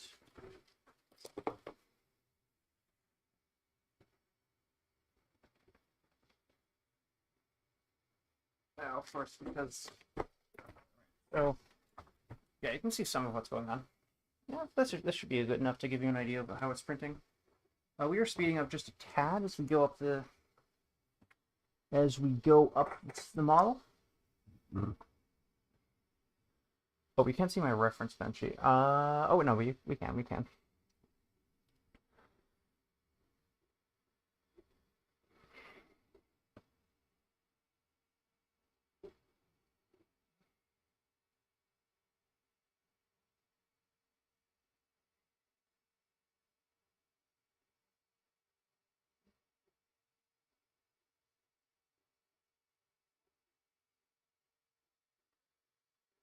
Okay, it doesn't seem to be a terribly good at estimating the time because it said 10 minutes. It's like 10:46. I guess we'll just not worry about it. It'll take as long as it takes, you know. Okay, my other printer's still going.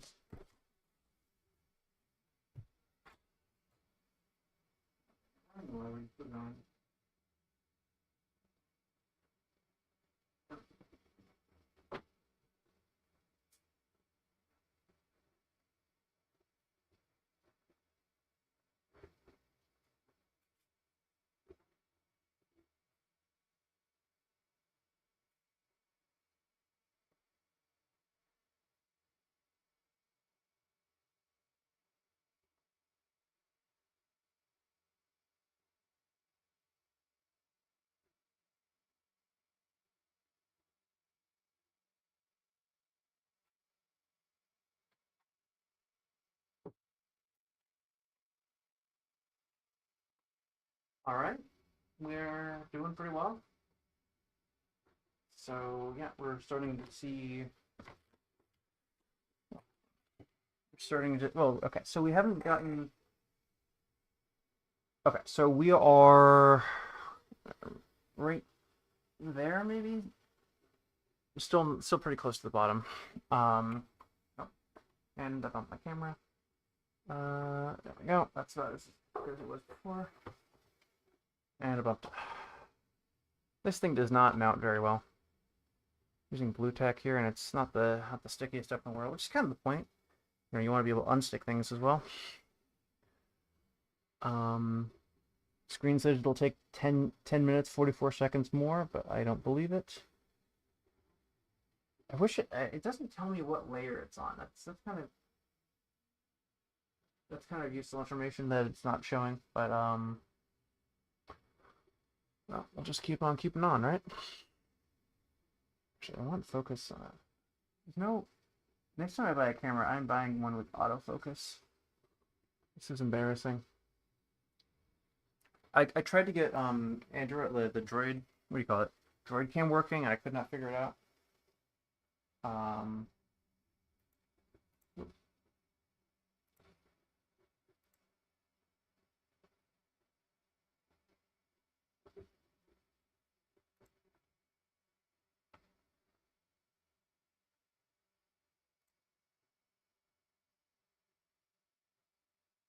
In theory, that would give me better results. Yeah. Because I believe my phone camera is better for like the camera I'm using right now is intended for like video conferencing, so it basically if you're sitting at the right distance from it, it's pretty good, but if you're any closer, it has problems. Um, oh, wait, actually, I just realized we're not using grid. We're using either cubic or some sort of hex pattern. I think that's a cubic pattern. I'm not sure if it's cubic or adaptive cubic, but I think it's just cubic. We could look at this 3D file later if we wanted to, but I don't feel the need right now.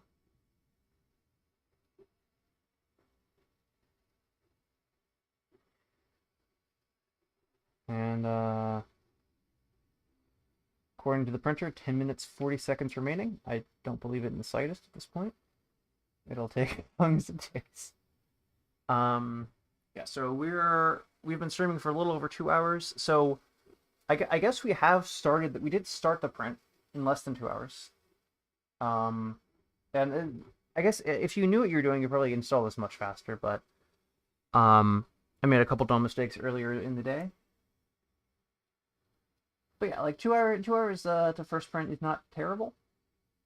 It's not amazing. It's not terrible.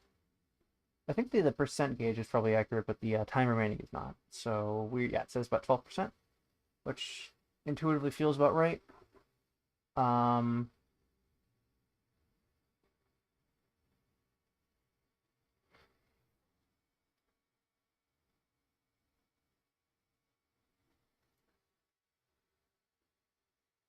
Okay, yeah, I haven't seen any issues so far with the print. It looks pretty clean. Um, no string or anything. I mean, this is basic. I mean, it's worst case scenario for the weight because we know that the this printer, the way it's built, is a little bit wobbly on the top frame, so like the more Z height you use, the worse it'll do. And I wanted to sort of give it the worst case scenario by cracking open a new roll of filament for that full kilogram experience. But that does mean this is getting a sort of best case scenario for like filament quality. Like it should be completely dry from the factory. Bamboo make pretty good filament. And I mean, this printer is not taking advantage of it, of course, but the bamboo filament is meant for pretty high speed printing. I would love to see what this thing can do with G code that was not for stock Ender 3. And this is G code for stock Ender 3 that I just found on the internet and put in the printer because I was tired of dealing with all of the 20 different programs that are all bad you need to work with for for the sort of the intended Creality experience. It has a web slicing thing, which is like it sounds good, but you have to wait in a queue. Um, and I couldn't get and this I don't know if this is a problem with the software or a problem with the fact that I'm streaming because there are various things that streaming can break. But it was just like giving view flashing and not letting me use it, and I couldn't see the mouse in the software. Um, I couldn't get their Creality print service to work at all. It's possible it works better when I'm not streaming. Although I probably do want to root this thing so I can use something like Orca Slicer. Like apparently you can only use Creality print unless you root it.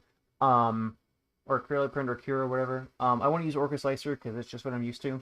And I mean, my first impressions of Creality print were pretty poor.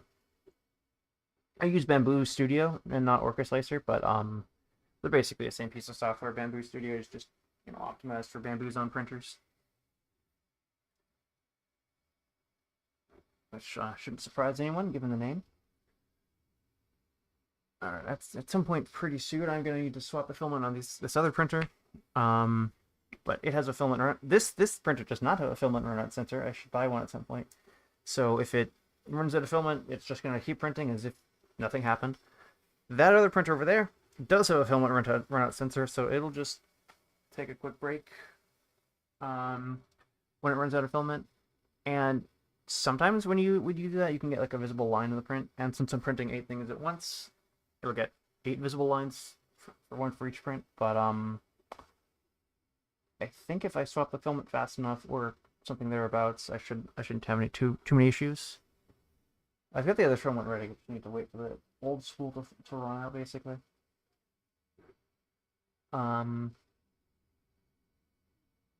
Yeah, let's see.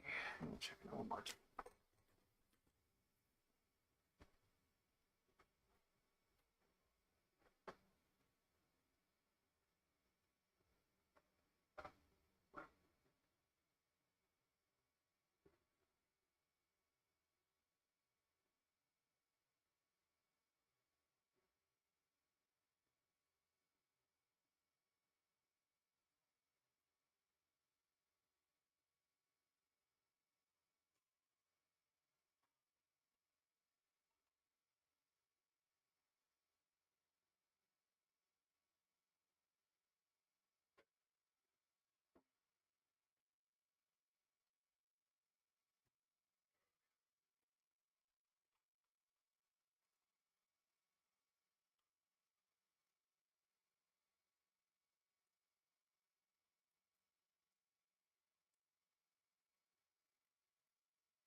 And while that's happening, I am respooling the seal filament that I loosened up too much earlier. Well, I'm trying to.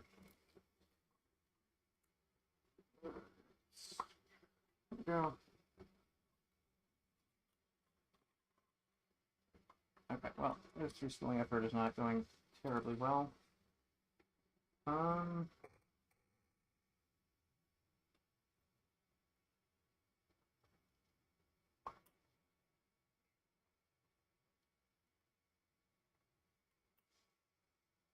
come on, come on.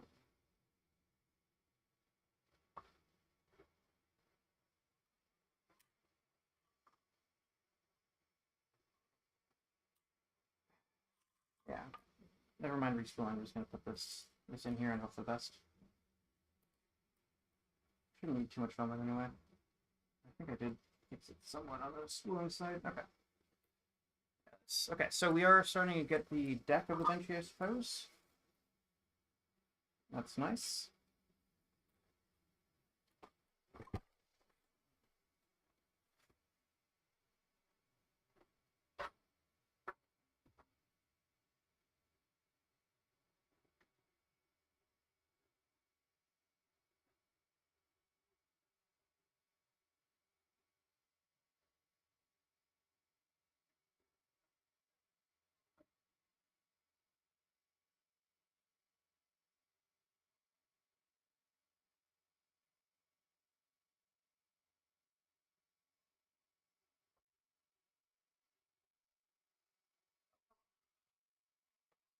visiting.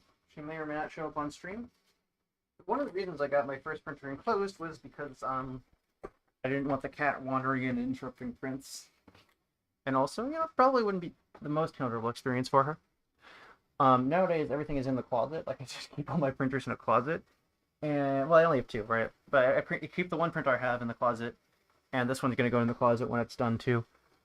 But yeah, I think my cat is at least curious. She seems to be looking at the thing.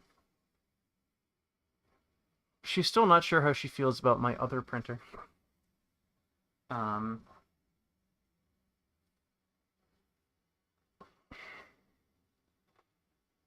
Yeah, so we can see on my reference benchy that the top is not done, but the bottom the oh no, it's not printing the deck, it's printing the cabin, which I guess starts earlier. The solid layer is earlier in the print.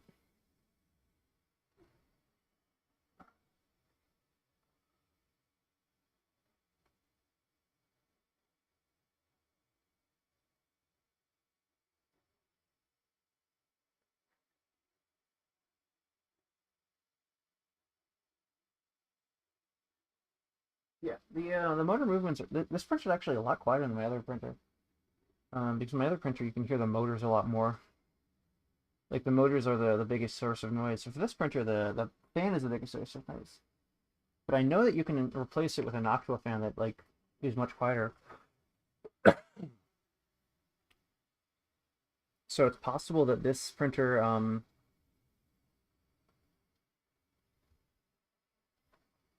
yeah, it's possible that this printer will be nearly silent when it's running,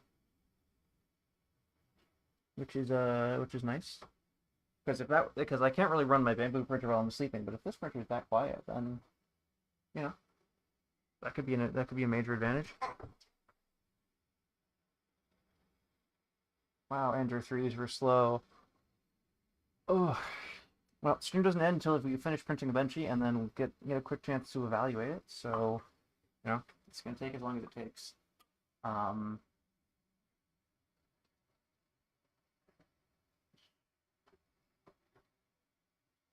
yeah, and the slow print speed, not the printer's fault. This is the cheat code.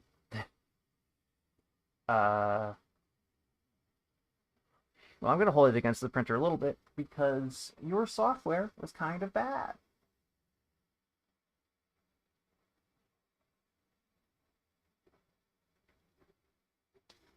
All right, we got some more movement on the print. Yeah, so we're okay.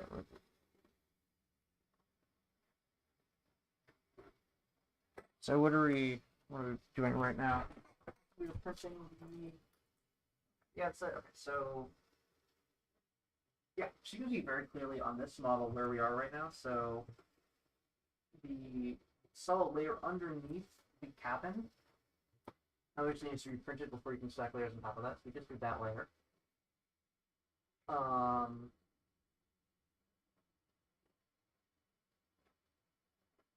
I believe we're doing a fill right here.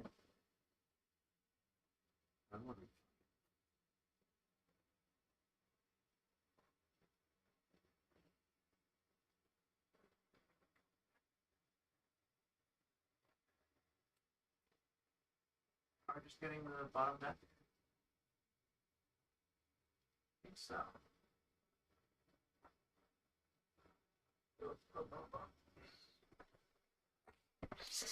This printer isn't enclosed, so it looks like it's already managed to collect a little bit of dust.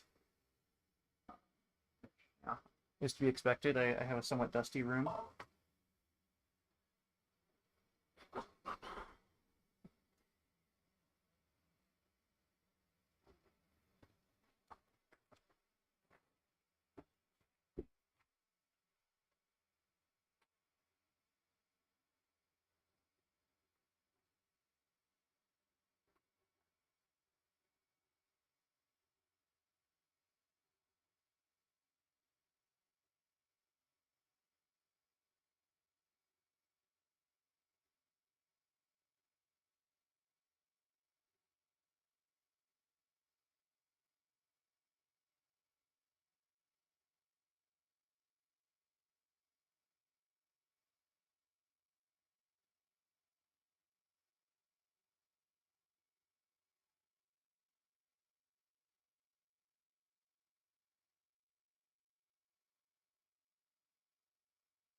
So what we've got here, okay, so it looks like it's filling everything but the front here, because obviously that front goes a little higher.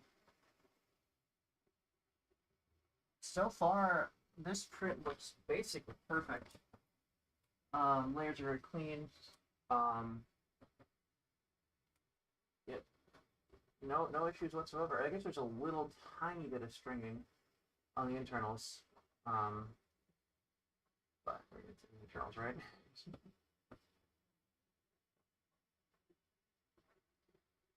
That's the thing. Like people try to go for really fast benchies. If I was slicing, like I used to pre-slice benchy on the thing with the printer. If I was slicing my own benchy just for decoration purposes, I would probably indeed run it this slow, or at least I'd use like a different profile. Like I'd probably use like the tiniest layers, like which on my bamboo was 0.8 mils, or millimeters. The mils is for liquid. 0.8 millimeters. No, 0.08. So 800 or what, 80 microns? Very thin. I don't know what the minimum on this guy is, but I guess we'll find out. We're gonna probably root this thing almost immediately. We don't have to deal with any Creality software if you don't want to. Which is a nice advantage of bamboo printers. Like obviously they work pretty well with their own software. But you don't have to use it. You can use Worker Slicer, you can use whatever you want. So you got the two outer walls going.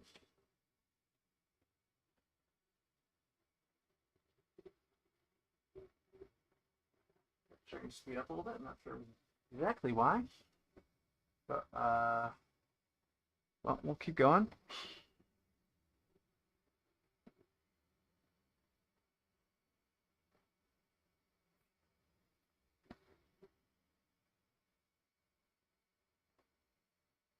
My other printer, I don't think you can hear it. My other printer's getting a little louder. So I guess we got some more exciting layers going on.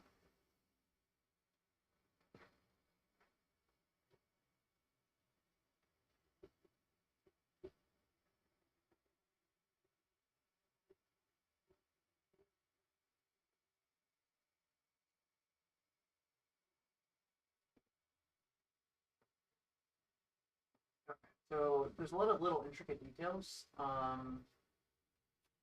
in this model. So anyway, it's capturing them all pretty much perfectly. Although it does mean that you have to slow down for this section.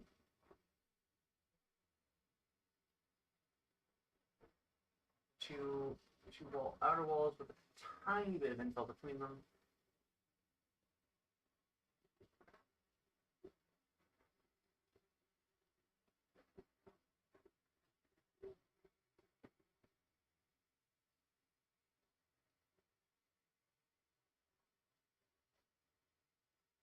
I've also heard that this print bed has a habit of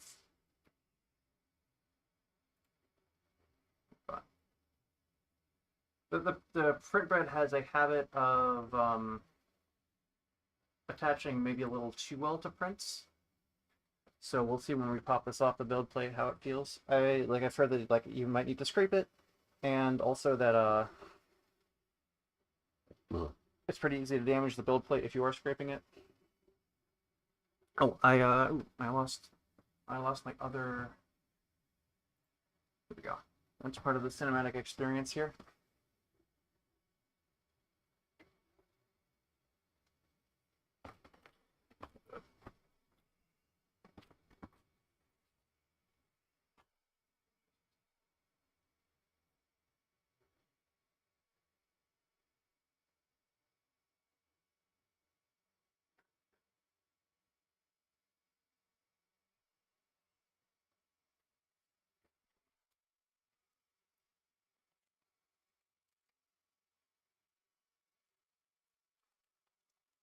Maybe I should move this a little bit so you can see the display as well. There we go. Oh, that doesn't actually. Oh, that sec face is capturing the print itself, which is the more important part.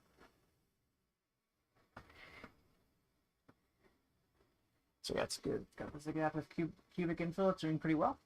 or is it? I don't know if it's adaptive or not. I think it might just be cubic. Obviously, the Ender 3 is a pretty old machine, so this would have been sliced probably when it was new. And the Ender 3, well, I think adaptive cubic wasn't a thing you could have at that. So yeah, okay. I've got a cat. She's wandered into my room. She's not anywhere near the 3D printer, but if the cat and the 3D printer interact, that will be peak cinema, I think. Isn't that right, cat? Yeah, okay. She's coming closer. She's coming closer.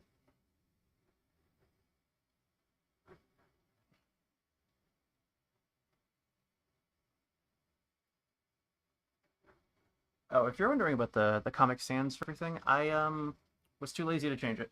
I used because my last stream was about printing Comic Sans dice, and so I made all my graphics in Comic Sans for fun, and then today I was just like, I want to get the stream started, I want to get the stream finished, so let's just let's just work with what we have. Well, we got okay, so the cat is thinking about getting closer to the printer. She might even sniff the print, we'll see. She's just watching it from afar for now, though. According to the display, we are 28% of the way through this print, and usually that percentage is by time and not by something like layers or whatever. So I'm not entirely sure what it needs to slow down for. I guess maybe to reduce stringing. On the four pillars here that make up the okay, our cat is leaving. The 4 pillars here that make up the roof of the thing. But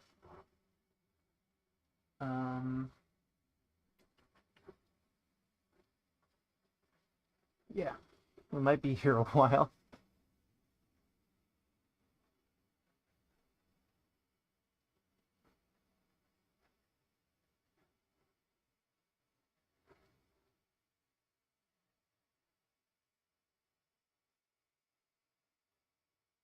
I don't know if it's worth doing the clipper upgrade immediately on this printer, but I think clipper would probably give me more useful information, like actually accurate time estimations, because this printer still thinks it's going to be done in 10 minutes. It's been 10 minutes the whole way through the print. It could be that it thinks it's some time other than when it is, and it's updating that based on hours and minutes, but I don't think so. I would doubt that would be the case.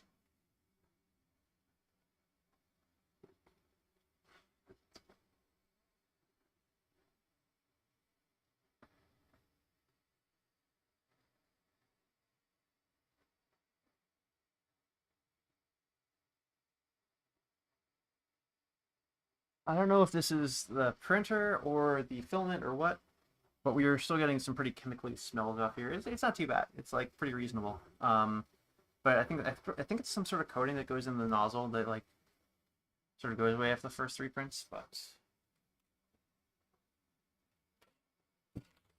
we'll see.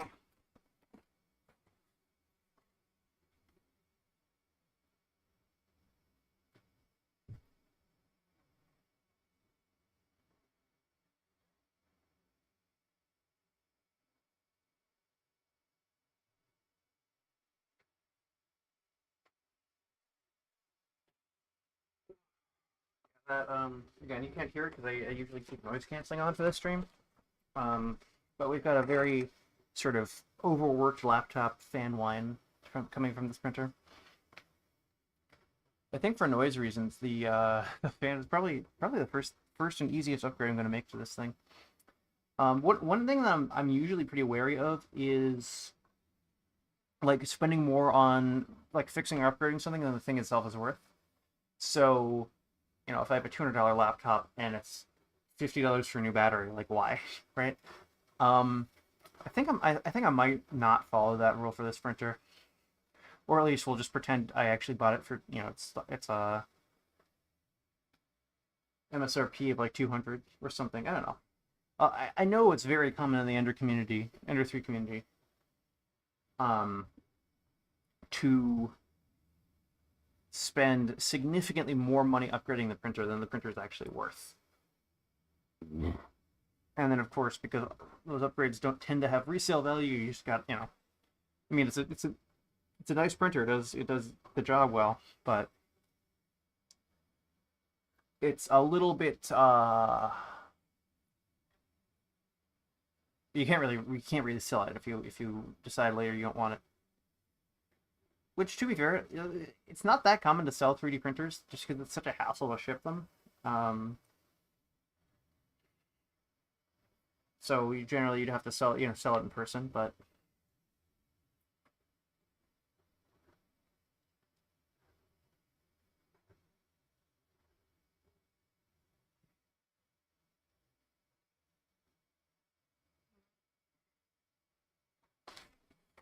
okay, we're getting there. We're getting through it. Screen says about 33% of the way through. I guess that's not wrong in terms of like height. But there's less stuff to print as you go up.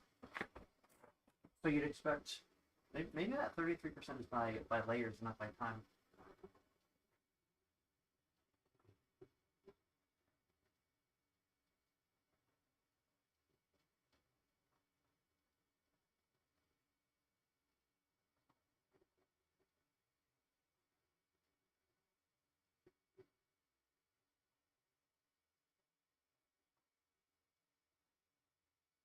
By layers, that looks about right. Like it looks like that, like about a third of the way through looks about right for what it's doing. Oop, I bonked my head on the mic. All right.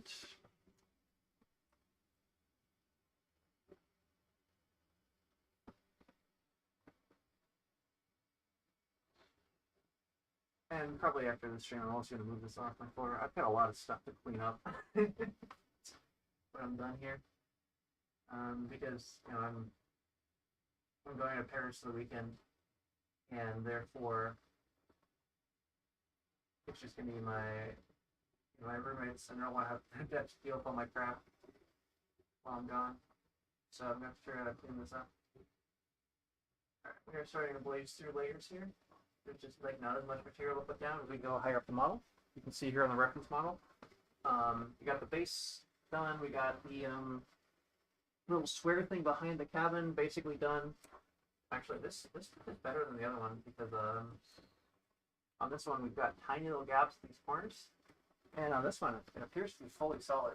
So this might be the best bench sheet I've ever printed, which out of a sample size of 3 is not that impressive, but. And the other thing is, like, we're not going for speed here at all.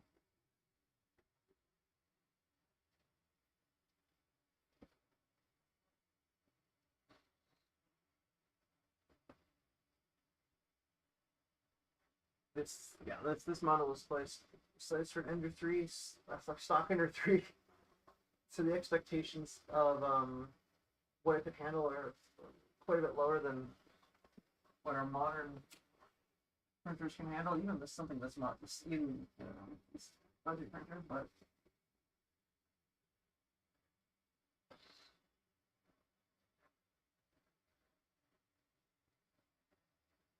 got some bow details going on. Okay, so that percentage is almost certainly the layer percentage, not the time percentage, and then the time is just going to be wrong.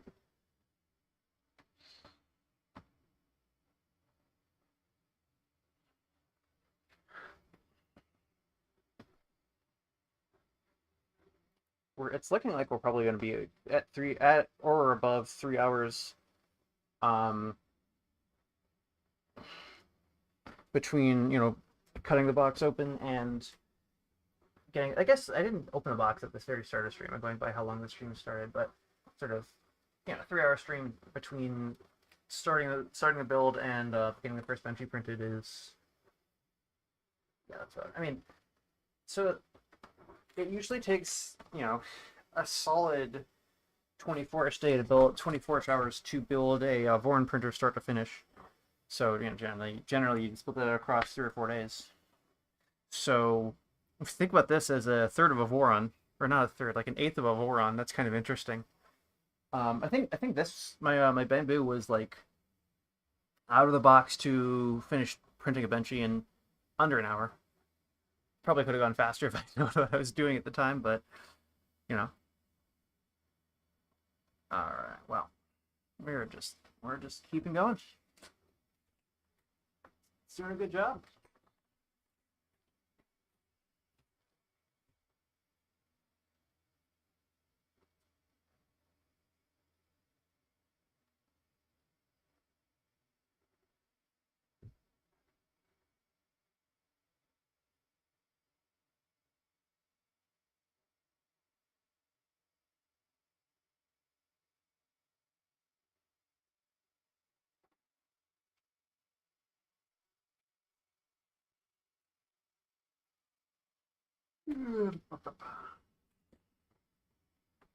All right, come on, Benchy, let's do this.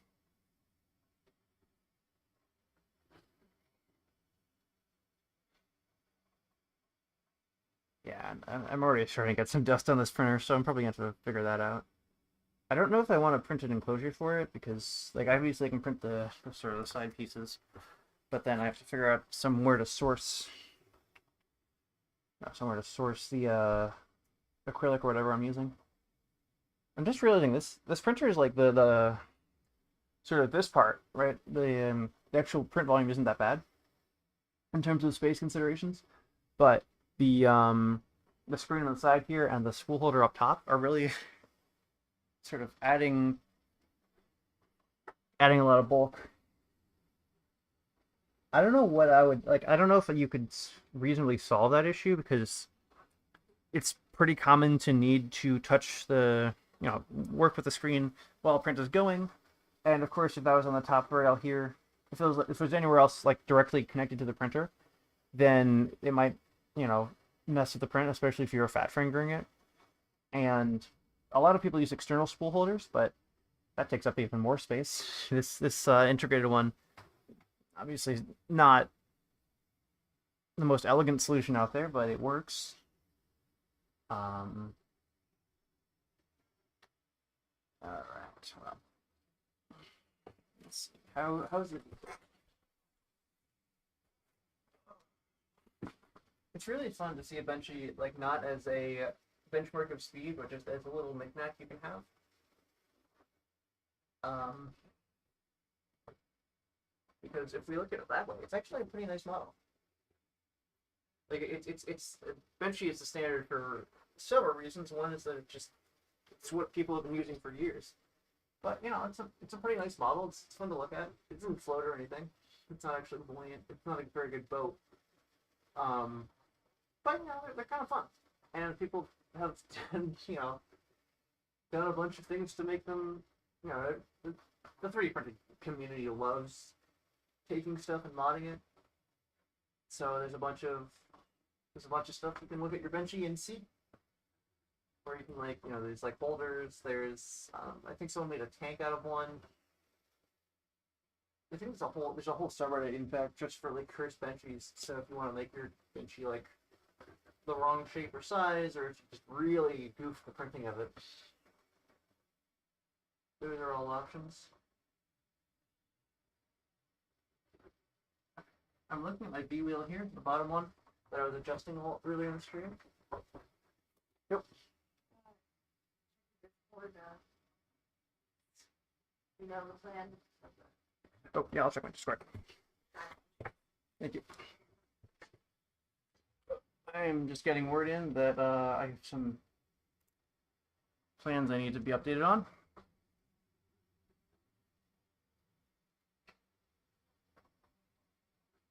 I was expecting this to be a little bit shorter of a stream, but this is how these things go.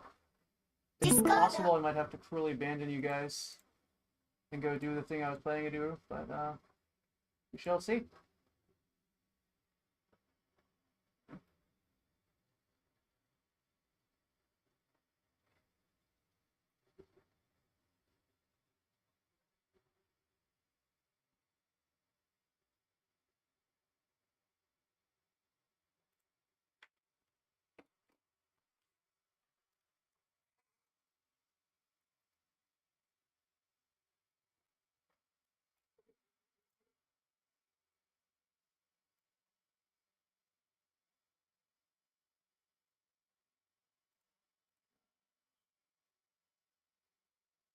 We're getting close on that bench. Well, in terms of we're about halfway through, I think.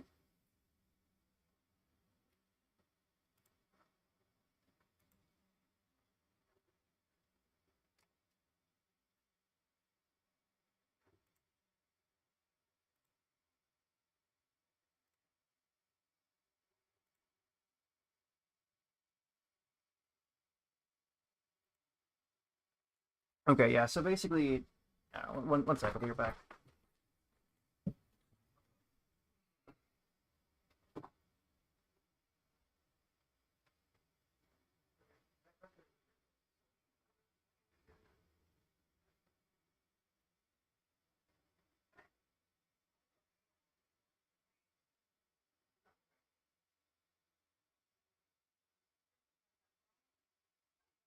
Well, it's free right now.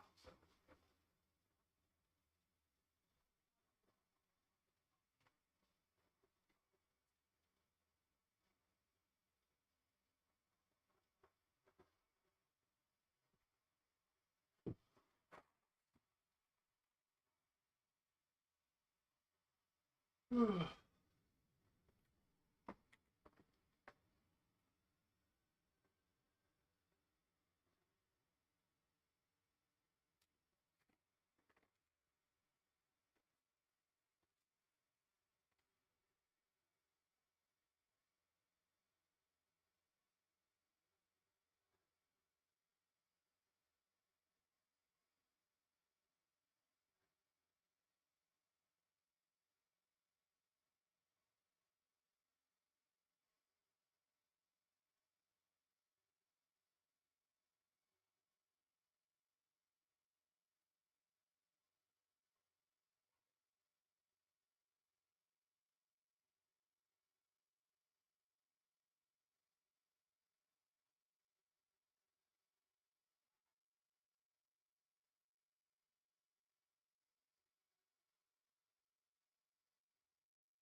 Couple things so I have to go pretty much as soon as the stream ends. There's a couple things I got to sort out. So commentary might be a little sparse between now and then. But yeah, our benchy is looking pretty good.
On this benchy.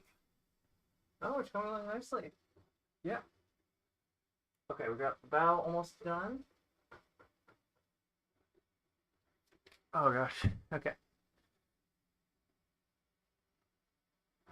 Yeah, so I had to swap the filament, so we're gonna.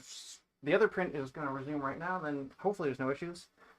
I've had spooling problems with that specific spool in the past that did ruin some prints. We'll just be hopeful here.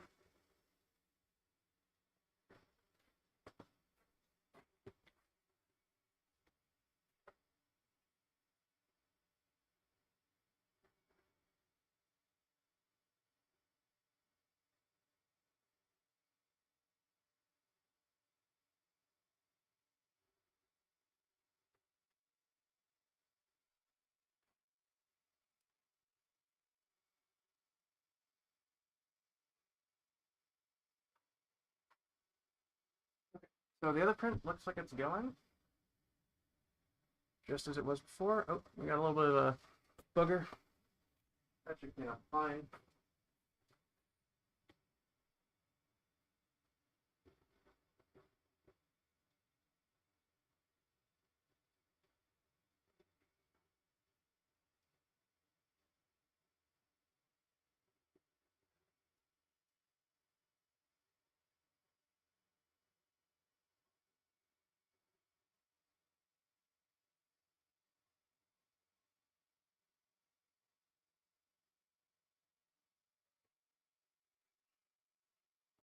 Come on, Benchy.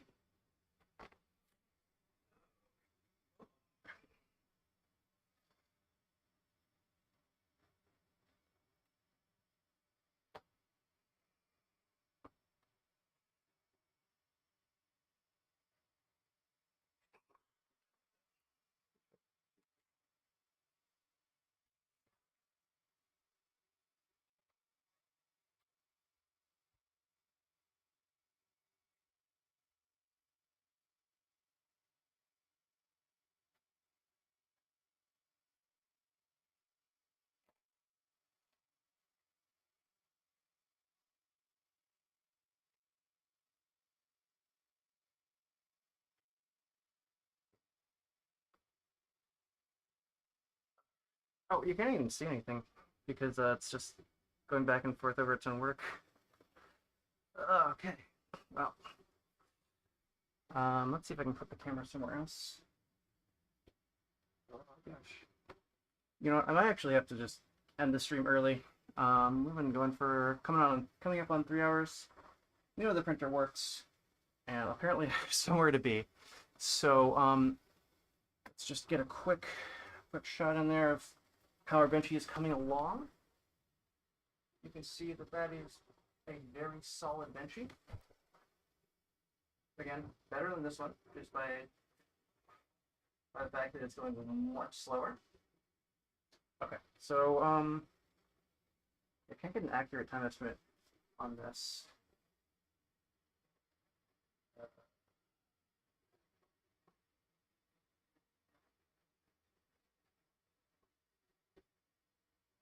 I think it's been printing over an hour, so probably gonna continue to print. But yeah, heck, there we go. Change that then. Thank you all for coming. I had my fair share of issue with this stream, but we did manage to get through that.